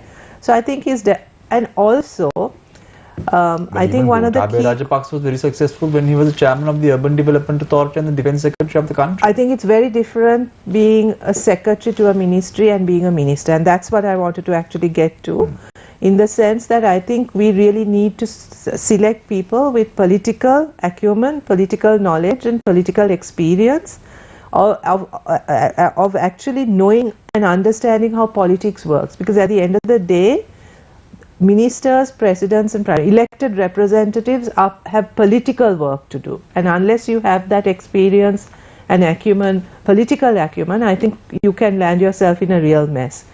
And I think let's take a look at the US for an example. Well, yes, exactly. So if Donald Trump was in power, many are of the opinion that Russia may have not invaded. I think that's highly debatable. I think that's highly debatable, Shamin. I mean, had Donald Trump been in charge in this moment in time, can you imagine?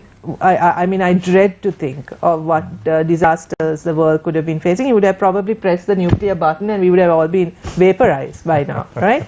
So, I mean, I think that's not a path, or that's certainly not a path to follow. There were discussions about people in politics should be thrown out. People with business acumen should come into play. But that was the trend at that time. Yeah, but I think the world has proved that to be that experiment to have been a dismal failure. We've learned it. The US has learned it, right? And I think there's a huge lesson here to learn, that running a company is not the same as running a country. Being a secretary of a ministry is certainly not a qualification or enough to judge a person's competence to run a country. At least we know it now. At least we know it now, so let's not repeat those mistakes. Right. Dr. Roshan, I want to drag your attention to the policy interest rates that were revised by the Central Bank of Sri Lanka just a couple of days ago. It was revised to 7.50. Many are of the opinion that this was not taking into account the market forces. When there is double-digit inflation in the country, policy interest rates cannot be on a single digit. What is your thoughts on this? Yes, so once again, I think we've been waiting for policy interest rates to be tightened. There was a certain sort of, from last year, the other market interest rates were allowed to move up a little bit, but then again they were fixed. So yes, certainly it's not enough, but it was a 100 basis point increase. You can't, increase it, in one go in 500 basis points or whatever. So as I said, I hope this is a start, but it's not the end. That we will continue to raise interest rates, because even if you look at interest rates now, just as you said, we raised it only. The standing deposit facility is at 6.5. The lending facility is at 7.5. But as we know, inflation is running at 15, 16, basically double digits. But even if you look at expected inflation, it's expected to be at least double digits. Dr. Roshan, now the governor of the central bank, Dr. Ajit Niwad Cabral, has always been of the opinion that getting the IMF to the country may lead to us taking very austerity measures in terms of the country's economy. Right now, aren't we facing all that? Now, just today, just a couple of hours ago, the exchange rate was somewhat floated. I wouldn't say floated per se, but at least relaxed at 230 against the US dollar. Then we see in the next few weeks the government will have to take decisions in terms of increasing the fuel prices, because they wouldn't be able to supply fuel at 130 US dollars a barrel in the longer run. Even the Indian oil company would not give the Sri Lankan Sipetco diesel or petrol at the prices that they want at.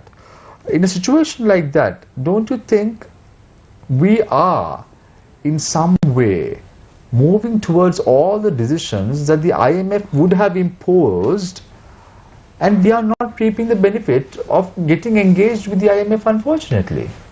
So I think you can't look at the IMF as as the only institution that comes up with these macroeconomic adjustments.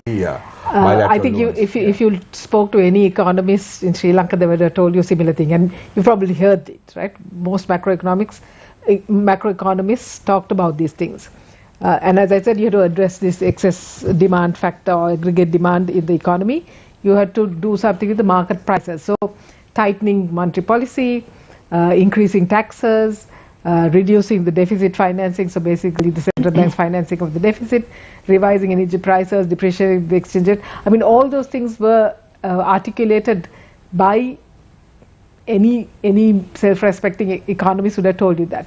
So there is not, I mean, what the IMF comes and tells you is not some magic bullet or some magic, recipe. It's something that macroeconomists know. Anybody who studies the economy knows that these things have to be done.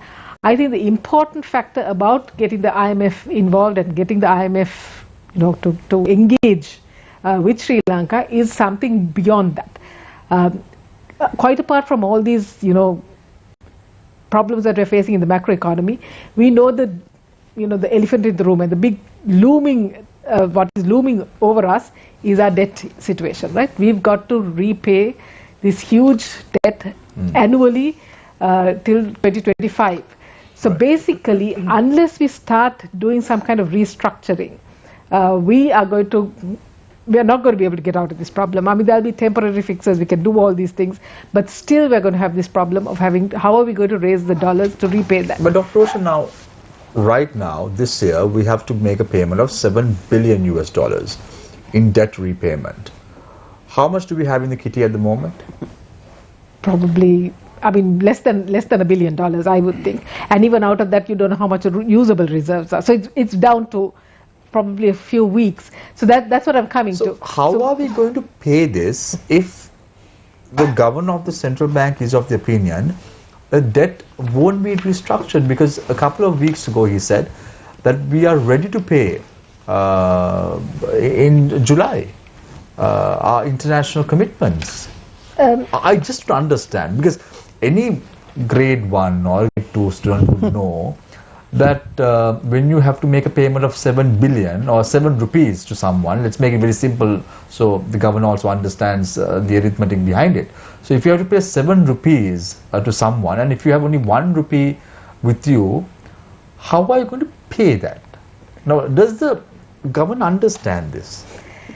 So also you must look back and see. No, does the governor understand this? I can't read his mind, question. but I can't. I didn't even talk in billions, just rupees.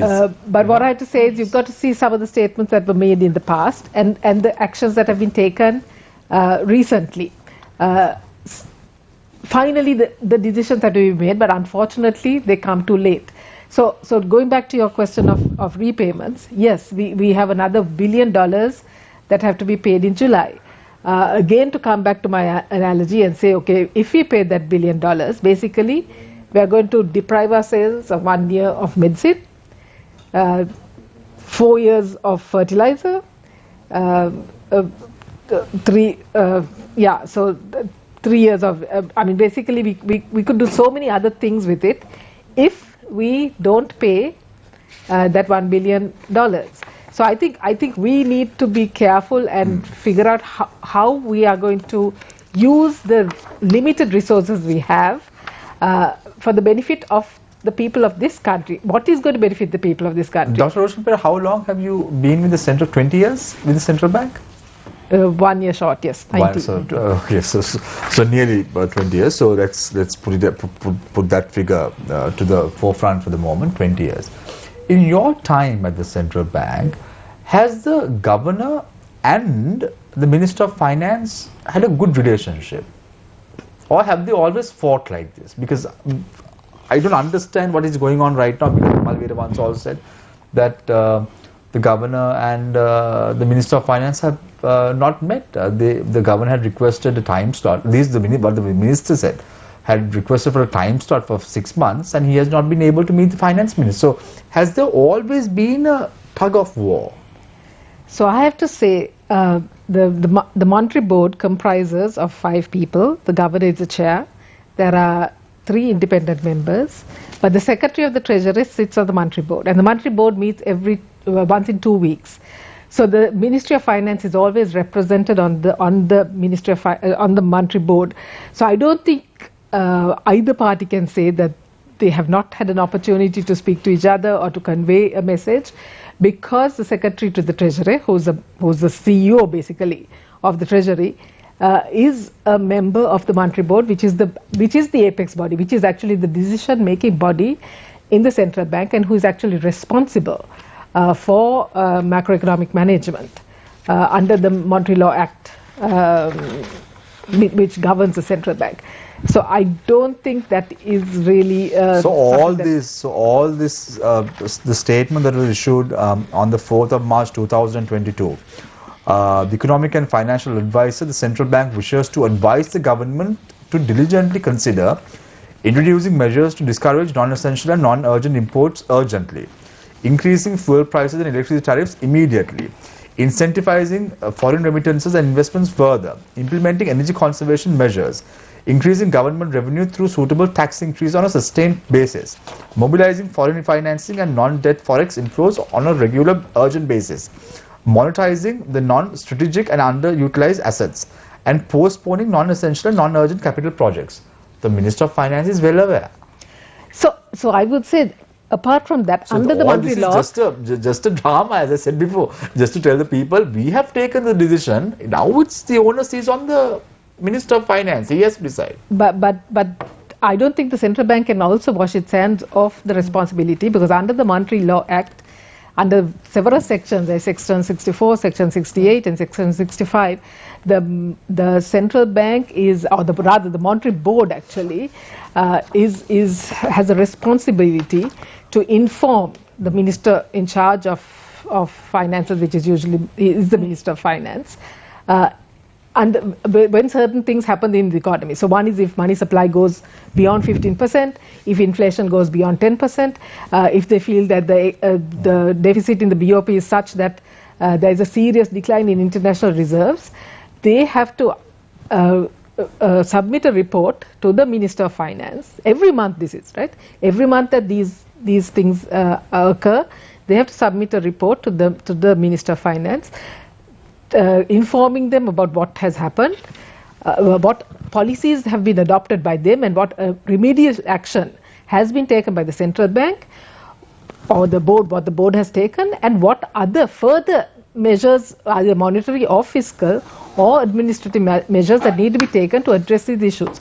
So I don't think either party can really wash their hands of this.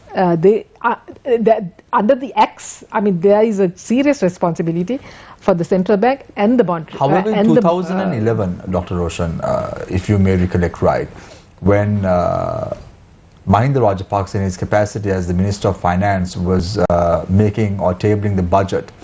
The budget is usually about fiscal policy of the country. It's nothing to do with monetary policy of the country. However, President Mahinda Rajapaksa, in his budget speech, went on to speak about the depreciation of the Sri Lankan rupee against the US dollar. And at that time, there seemed to have been an issue with Dr. P.B. Jayasundara and Ajit Nimad Cabral as the governor of the central bank. So we've seen such political tug of war taking place during the Rajapaksa regime that has been in power. Do you recollect that happening? Yeah, yes, I do. And I think you should go back and see where the exchange rate was at that time and how the exchange rate was being managed and why this needed to be done. But I think at this juncture, I think we need to stop playing games. I think somebody else said that as well. We are at a critical juncture. I think we have to put away our political differences, put away our ideological differences, and come together as a country, because this is in the best interest of us, best interest of future generations, because we know what happens to countries that go into a default or go into a crisis or a sovereign debt crisis. It doesn't stop there. It can even go into affect your banks, your financial sector, and then the impact is much higher. So I think it is. I think we really need to put away whatever differences we are and come together and try to see how we can best solve this with the least amount of pain to people. As the imprisoned Ranjan Ramanayake once said opposite the Supreme Court complex, they are all friends. Why can't they fight it out and solve the problems out? No, Dr. Roshan. You don't want to comment on that? Anyway, I want to move my attention to Bhavani Fonseca, human rights advocate and attorney at law. Bhavani, you said something very interesting to one of the questions that I posed to you earlier. You said that we have been going back and forth the United Nations Human Rights Council now for over a decade. However, let's look at the issues that the world has faced, and they have not even been able to come for a proper resolve yet. Let's look at the 1994, the apartheid issue in South Africa. We're still talking about it. We're still debating about it. The racist issues in the United States, we're still discussing about it. We're still debating about it. 10 years? Does it make a big difference? Of course it does. I mean, we are talking about people's lives. So you can't compare it to other countries and say just because it's taking so long in those countries, we should take as long. I mean, let's be realistic. In 2009, a couple of weeks after the end of the war, the then president, now prime minister, signed a joint communique with the then UN Secretary General saying reconciliation, accountability, there'll be a solution to this country. Now, why has that not happened? I mean, we have the same actors in the political landscape even now. So it's more than a decade actually. Just forget the HRC actually. The Human Rights Council took on Sri Lanka because things were not working in the country. We've had continuous and successive governments have appointed commissions of inquiry. Let's take, Bhavani, that I take your point for the moment, at this very moment only. Let's take a look at the UK for an example. When Tony Blair decided to invade Afghanistan in 2001 and then subsequently invade Iraq, he came out and said that they did not have any concrete evidence of weapons of mass destruction in Iraq. However, what did the United Nations Human Rights Commission do about it? No, what did the Human Rights Commission do about those statements that was made by Tony Blair years after being retired as the British Prime Minister? What measures have they taken? Shamir, I don't think you should look at the Human Rights Council as going to solve all the problems. The Human Rights Council is one actor in the international arena. I mean, if you look at the Ukraine situation, the Security Council has not been able to pass a resolution because Russia vetoed it. Then you move it to the UN General Assembly. You had last week the Human Rights Council pass a resolution. Now the International Criminal Court, the prosecutor is saying he's starting an investigation. You have different actors. Is that going to solve a problem in a country? Those are particular pressure points. That's not it. End of the day, it comes back to the country. It comes back to a country which has a democratically elected government that should be actually delivering on these things. We shouldn't always be looking to the international community and the international fora as the answer. Yeah, but that is the general notion, even with this government. We saw Minister of Human Rights many years ago, Mahinda Samarsingh, addressing the United Nations Human Rights Council session, said, do not pelt stones by sitting inside glass houses. I still recollect this statement that was made by Mahinda Samarsingh, now who is the ambassador to the US. So doesn't this really reflect to the activities of the West, and then why corner Sri Lanka? This is a general notion that the people have. What is the answer you have for those people? Look, I'm not speaking to the human rights violations and the record of other countries. I think there are lots of problems in all the countries. Tell me one country that doesn't have problems. End of the day, we need to look at what the problems are here. How do you best resolve those problems? Now, we have an election every few years. We have a parliament. We have institutions. What sadly has been happening is that we have, over the years, the executive presidency has become stronger and stronger. We have now the most powerful executive president who really should be able to solve all these problems, because that was the platform he came on. Now, we can talk about the violations and the problems in other countries, but when you have a government that promised so much and went in 2019 and 2020 said, give us more power because that's how we're going to solve this. And 2022, we are in an unprecedented situation. So leave aside the other countries. Why is it that we can't get our house in order? Yeah, so Bhavani, I've covered as a journalist a lot of issues with regard to reconciliation, human rights and all that and more. What I've noticed is that scars left behind by the conflict need to heal and takes time. You need to not open them, fester them, and continue to capitalize on it for political gain of NGOs and other organizations per se. If that case be the scenario, what is the resolve that we can give to the Tamil-speaking people in Sri Lanka with regard to finding a resolution to the issues that they have faced? Because not only the Tamil-speaking people of the country was affected by the war, even the Sinhala people were affected by the war. I can give you a classic example. A few years ago, a DS Srinayak College baseball team was entirely wiped out because of a bomb blast in Peta. Not only the Tamil-speaking people, but also the Sinhala-speaking people lost their loved ones as a result of the war. So what is the resolve we have? There has to be an end of the road, end of the tunnel. So what is that? Where are we heading? Are we going to be speaking about this for many years, or mustn't we all collectively get together, as Dr. Roshan said, with regard to the political situation and the economic situation in the country, unite and find a common cause. Because when, I'm just telling you, in 2015 when President Maithripala Sirisena came into power, people thought there'll be concrete resolution to the Tamil speaking problem, but that did not happen. And at that time, organizations like the CPA was not very vocal also. I don't know why, but it was not very vocal also. I'm going to come back. Right, okay, right, you can come back. But mustn't we all get together and find a proper concrete solution to this? And shouldn't it be a homegrown solution? I agree in that we need to all come together to find a solution. And I agree that all citizens have been affected by the cycles of violence. But disproportionately, there are particular communities who suffered in the past and who continue to suffer. And we need to recognize that. So why is it that so many decades later that we go back to this whole issue of discrimination, marginalization, and the fact that the root causes of the conflict have not been addressed?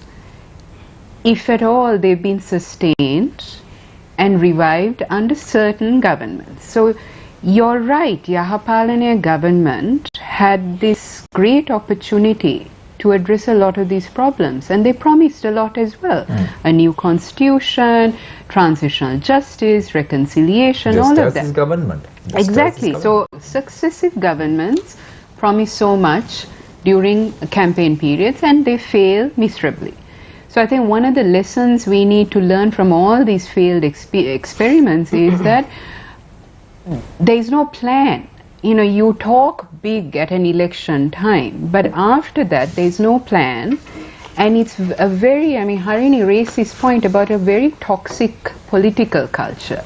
It's extremely polarized, it's very political, so it's about each party's or group's agenda. So, you know, I think we are in a situation extremely unprecedented where the economic crisis is really getting people to recognize we need to come together in terms of addressing problems. But I'll raise this point.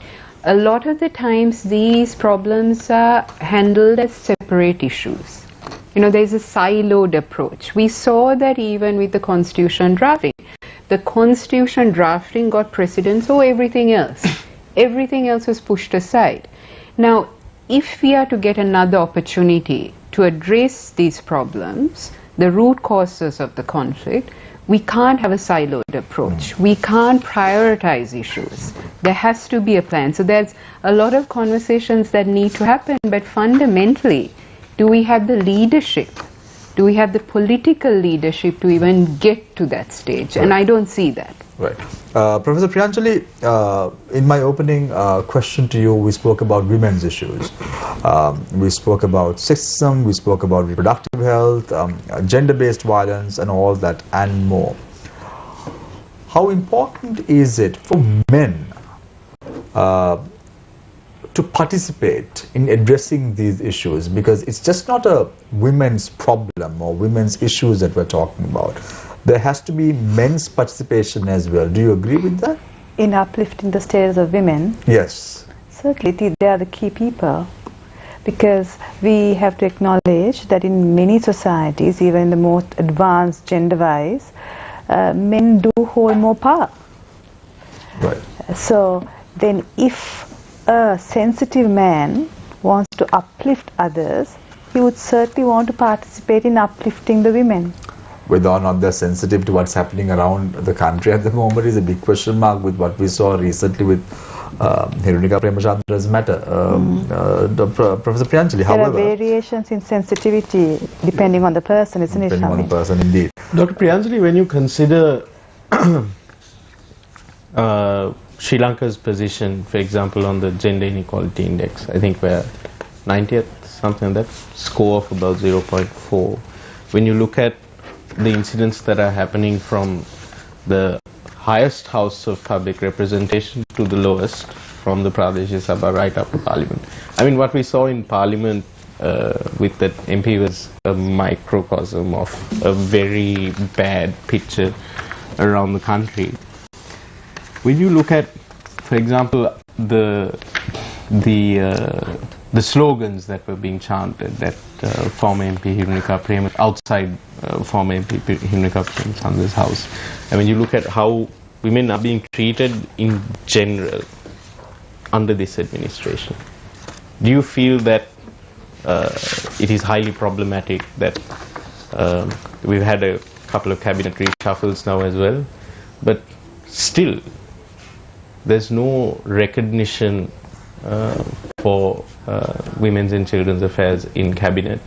There's a state minister of women's affairs who is still a man, if I'm not mistaken, Dr. Ali. Do you find this highly problematic? Don't you find this highly problematic? The fact that the state minister is a man?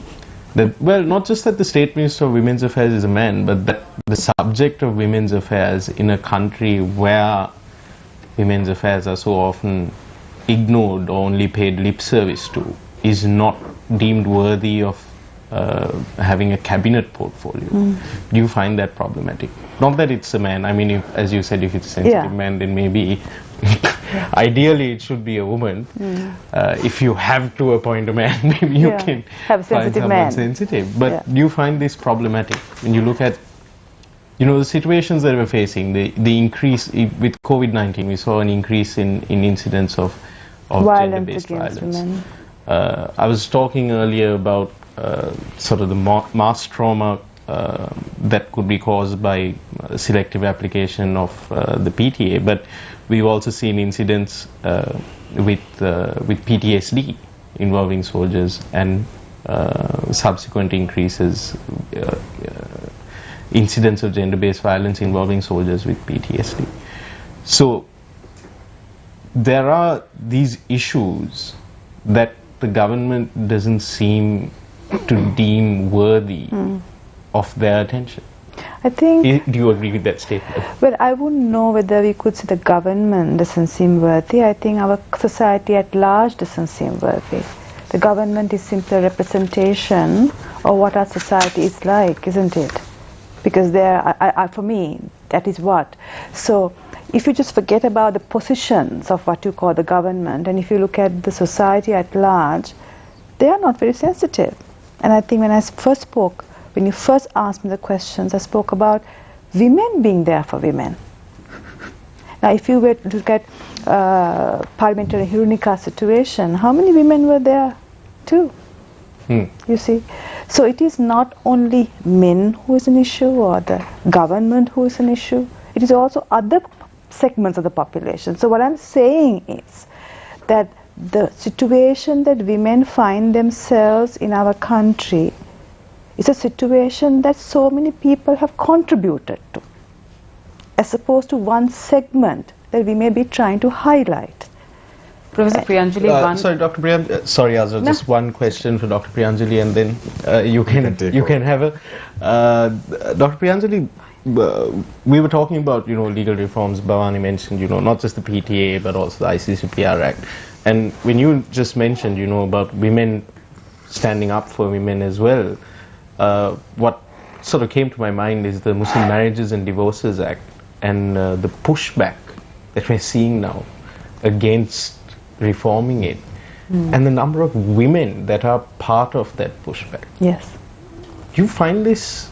Why do you think? Do you think this is simply a result of like indoctrination or unawareness or ignorance? What is it? Whatever it is a huge area of concern. Whatever it is, and well, I mean, we actually did a study to find out what it is, a very small, very superficial kind of a thing, because what we're looking at really is why is it that women aren't so as supportive towards women? You know, that's like offshoot of a problem that you asked. And what certain research has shown internationally is that women can be more envious of women. That's statistics internationally. So we want to see in Sri Lanka, in a very small community, a very small number of participants, whether this is actually so, and whether it is based on envy that has led to this result. Our results didn't show that. It didn't. It didn't. So, of course, it is... What did the results show? men are also envious. Possibly more. No, because statistical significance.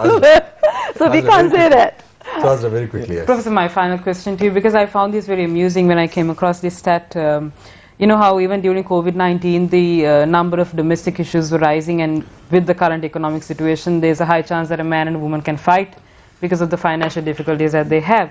So when things get out of control and the woman wants to leave, worst case scenario, one option is to seek assistance from the government or the authorities if they're not financially stable with a child or not, if they can't financially assist themselves.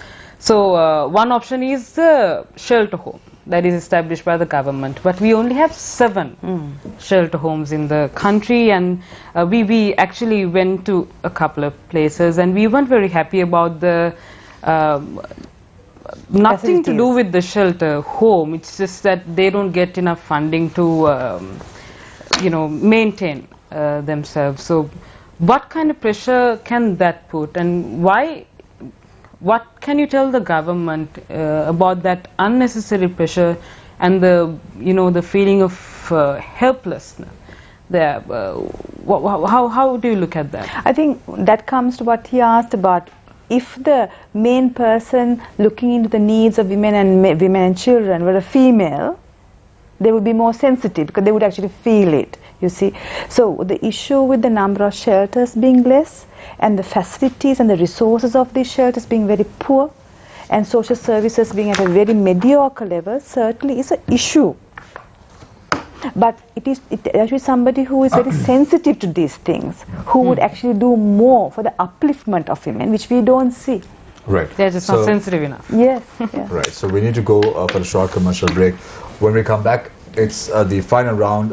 We were in conversation with Dr. Harini, Professor Priyanjali, Dr. Roshan, as well as Attorney at Law Bhavani Fonseca on matters concerning you, politics, women's issues, economy, as well as human rights. We now take a quick commercial break, and on the other side, it's the final round. This is Face the Nation. Stay connected, stay with us. We will be right back.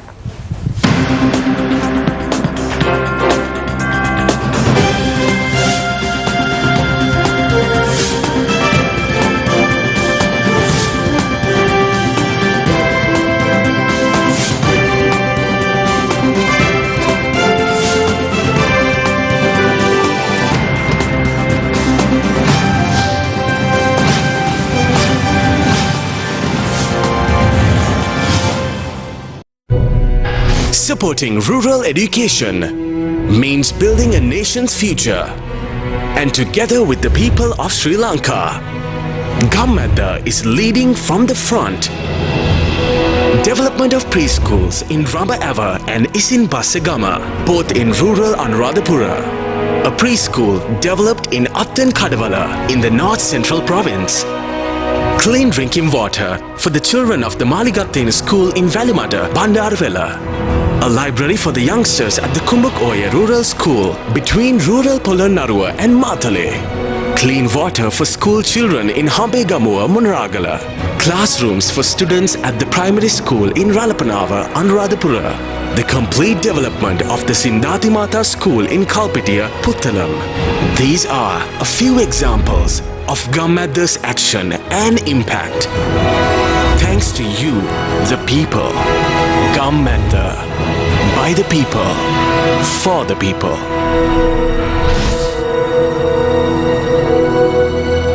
The hand that rocks the cradle is the hand that rules the world. Don't be daunted by it, as daunting as it seems that, there are barriers. As we all do our part to break the bias in celebration of the International Women's Day. If we respect, I think we will get respect back. Their thinking is revolutionary.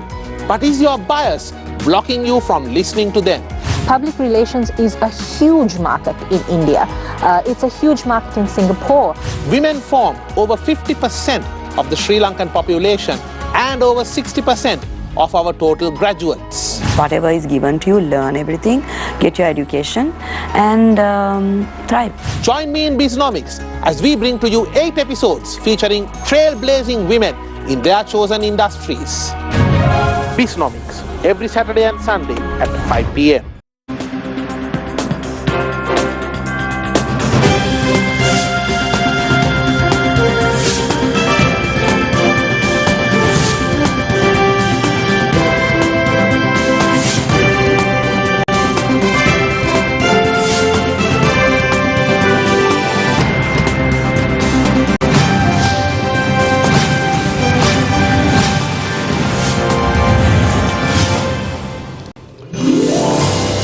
Welcome back. This is Face the Nation. Let's start off the final round with Professor Priyanjali D'Souza, Professor in Clinical Psychology, Department of Psychological Medicine. What is the way forward in terms of women's rights, and how can we champion this cause in the future? There are many things, Shamin, and I don't think we have time to talk about all of them. But one thing, if I could say, the take-home message is that if there's one amongst all these factors I'd like to mention, is about women being there for women. Women being supportive of other women. And that is one major factor for the betterment of women in this country, amongst all the other factors, which you don't have time to speak about now. In your opinion, Professor Priyanjali, there are many individuals who want to champion the cause of women. I know a lot of women today have come to the limelight. They want to protect the rights of women. They want to speak about the rights of women. And I know a lot of men who are also talking about such issues. A lot of organizations, civil rights organizations, are championing this cause. What is the message you have for them? Yeah, they're doing a great job, but they need to do more. But also to still congratulate themselves for doing that, because me being in the grassroots level and seeing is that sometimes when people work on women's issues, it's not taken too seriously. And the people who work on that issues are also not taken serious, and that could be a deterrent for those people. But therefore, if that's you, to congratulate yourself that you're doing this work despite it being a difficult task. One final question to you, Professor Priyanjali. Given the context today, where we see a lot of problems plaguing women, we saw during COVID-19, as Dr. Harini mentioned before, there were a lot of domestic violence, there was a lot of child abuse cases. These were on the rise. In a situation like that, what is the psychological advice you can give for a woman? What must she do in a situation like that? If there is domestic violence, which is called the shadow pandemic of the COVID-19, that she doesn't have to tolerate it. Many women tolerate it. They think they have to protect the family's rights and the reputation, so they stay on suffering in those kinds of marriages. So what I want to tell you is, you don't have to. Reach out for help, and that you can leave if you have the proper supporting mechanisms and the will to do that. Thank you very much, Professor Priyanjali D'Souza, Professor in Clinical Psychology, Department of Psychological Medicine. I now move my attention to Dr. Roshan Pereira, Economist, former Director, Risk Management Department, Central Bank of Sri Lanka. Where do you see Sri Lanka in the next few months, Dr. Roshan? Critical times needs very stringent and strict measures that need to be taken. If that case be the order of the day, what message do you have for the government? So I think we need to keep working on some of these areas that have already been discussed. I think the central bank's monetary policy statement has identified, as you rightly said, several areas that need to be, several policies that need to be put in place. As you rightly also mentioned, some of it is within the purview of the central bank, some within the Ministry of Finance, some within other ministries as well. So those things need to come together. But those are all short term, right? But I just want to go a bit beyond that and look a little beyond that. Because once we get all this in place, say we bring in, have a debt restructuring program, say we are going to, restructure for, have a debt moratorium or for 3 or 5 years or whatever it is, and we're, within that time we're going to put our house in order. I think we need to be very clear that we need to have some proper checks and balances to ensure that we don't go back into this system, because I think we are all familiar with the fact that we have gone into 16 IMF programs. So this could be the 17th, and then of course we can keep going on. So I think at this point we need to say no. This is going to be the last program, hopefully, unless we have some external shock that we have no control over. And to do that, we really need to have these checks and balances. We know that the Parliament has overall responsibility over public finances. There is a Financial Responsibility Management Act, under which there are very strict controls over public finances, on the fiscal deficits, on government deficits, on government debt. Those need to be strictly applied. At the moment, they are moving targets. Every time we come close to the target, we revise the target. And in fact, the fiscal deficit we have never met. And there is no consequences for not meeting those targets.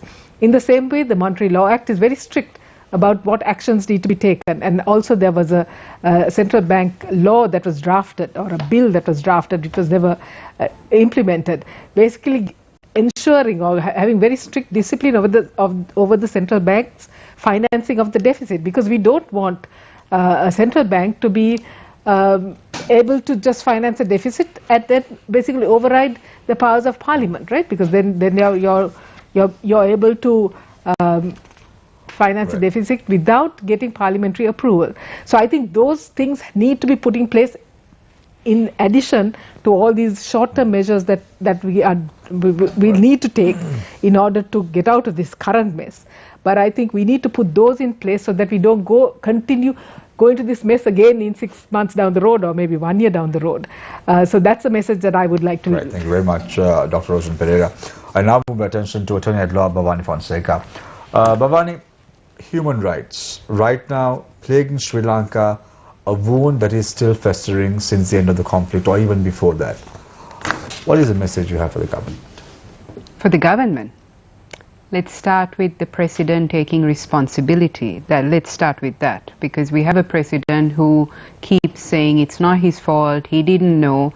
So step up, take responsibility, have a cabinet that actually does its duty, work with the parliament, because at the moment we see a parliament that's kept out of the loop a lot of the time. So we need political leadership, we need a plan, we need short-term but long-term plans. So I mean, the economic crisis requires a lot of attention, but there are so many. I mean, we today discuss a whole plethora of issues. I think we can talk a lot more if we have time.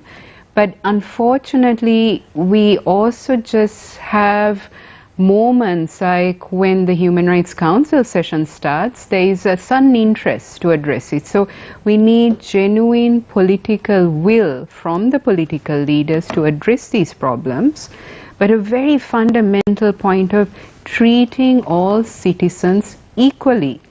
Unfortunately, we have racist policies, ad hoc policies, things such as the PTA being brought to appease certain people or certain sectors. So let's start with the very basics. A president who takes responsibility, a government that has a plan, but also a government that treats its citizens with dignity, equality and respect. Let's start with that. Right. Thank you very much, Attorney at Law Bhavani Fonseca. Dr. Harini Amarasuriya, a Member of Parliament, National People's Power. I'm not going to ask you whether you have a message for the government. Harini, you probably will have a lot to say, but what is it that you can tell the people? It's tough times. It's not easy. They're looking for alternatives. They're looking for reform. In a situation like that, what is the message you have for the people? Well, first of all, I want to thank you for putting a really lovely panel together. I mean, you know, I've sat on many of these, and this was one of the nicest panels to sit on. It was very relaxed and very friendly. All credit goes to Shehan Ranatunga for putting up a good show. So yes. Thank you for that.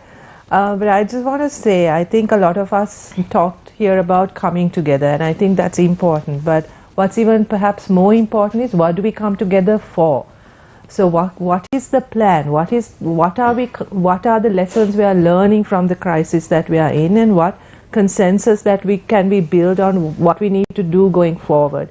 I think a discussion about that is really, really important right now, because a lot of people are feeling very frustrated and angry and want quick solutions. I mean, we are under a lot of pressure right now to say do something fast, right? But doing something fast may not fix the problem. Just as if we sort of go back to kind of this changing, a quick change of government just to give ourselves some sense of relief, that in and of itself may not fix the problem that we are facing or help us to come out of this crisis that we are undertaking unless there's consensus about what we are going to do. So I think that conversation is really, really essential and important. And I think Roshan was also talking about the fact that even if you're taking the economy, you can't sort of take it, piecemeal. There has to be a sort of a holistic plan, and that holistic economic plan has to embody a kind of a political vision for the country. And I think we really, as a society, as a country, we really need to discuss and build consensus around that. So things like checks and balances, institution building, independence of institutions, accountability, transparency, having systems in place, what we need to do all of that. I think that's a conversation we need to have. It's also a conversation we have to have as citizens and see this as much as our responsibility as much as the politicians or political parties. I think that is what really needs to happen right now, and that's the conversation we need to have. Thank you very much, Dr. Harini Amarasuriya. Thank you very much, Dr. Roshan Pereira, economist, former Director, Risk Management Department of Central Bank of Sri Lanka, Attorney at Law Bhavani Fonseca, Human Rights Advocate, Professor Priyanjali D'Souza, Professor in Clinical Psychology, Department of Psychological Medicine, Dr. Harini Amarasuriya, Member of Parliament of the National People's Power, for joining us this evening on Face the Nation. Thank you very much, Nadeem. Thank you very much, Azra, for joining us this evening on the show. I have to echo the same sentiment that you echoed, Harini. It was one of the best panels that I have had the privilege to moderate on Face the Nation tonight. So thank you very much for joining us this evening on Face the Nation. I leave you tonight with a quote, as I always do. Whatever title or office we may be privileged to hold, it is what we do that defines who we are. Each of us must decide what kind of person we want to be, what kind of legacy that we want to pass on. Take care and good night.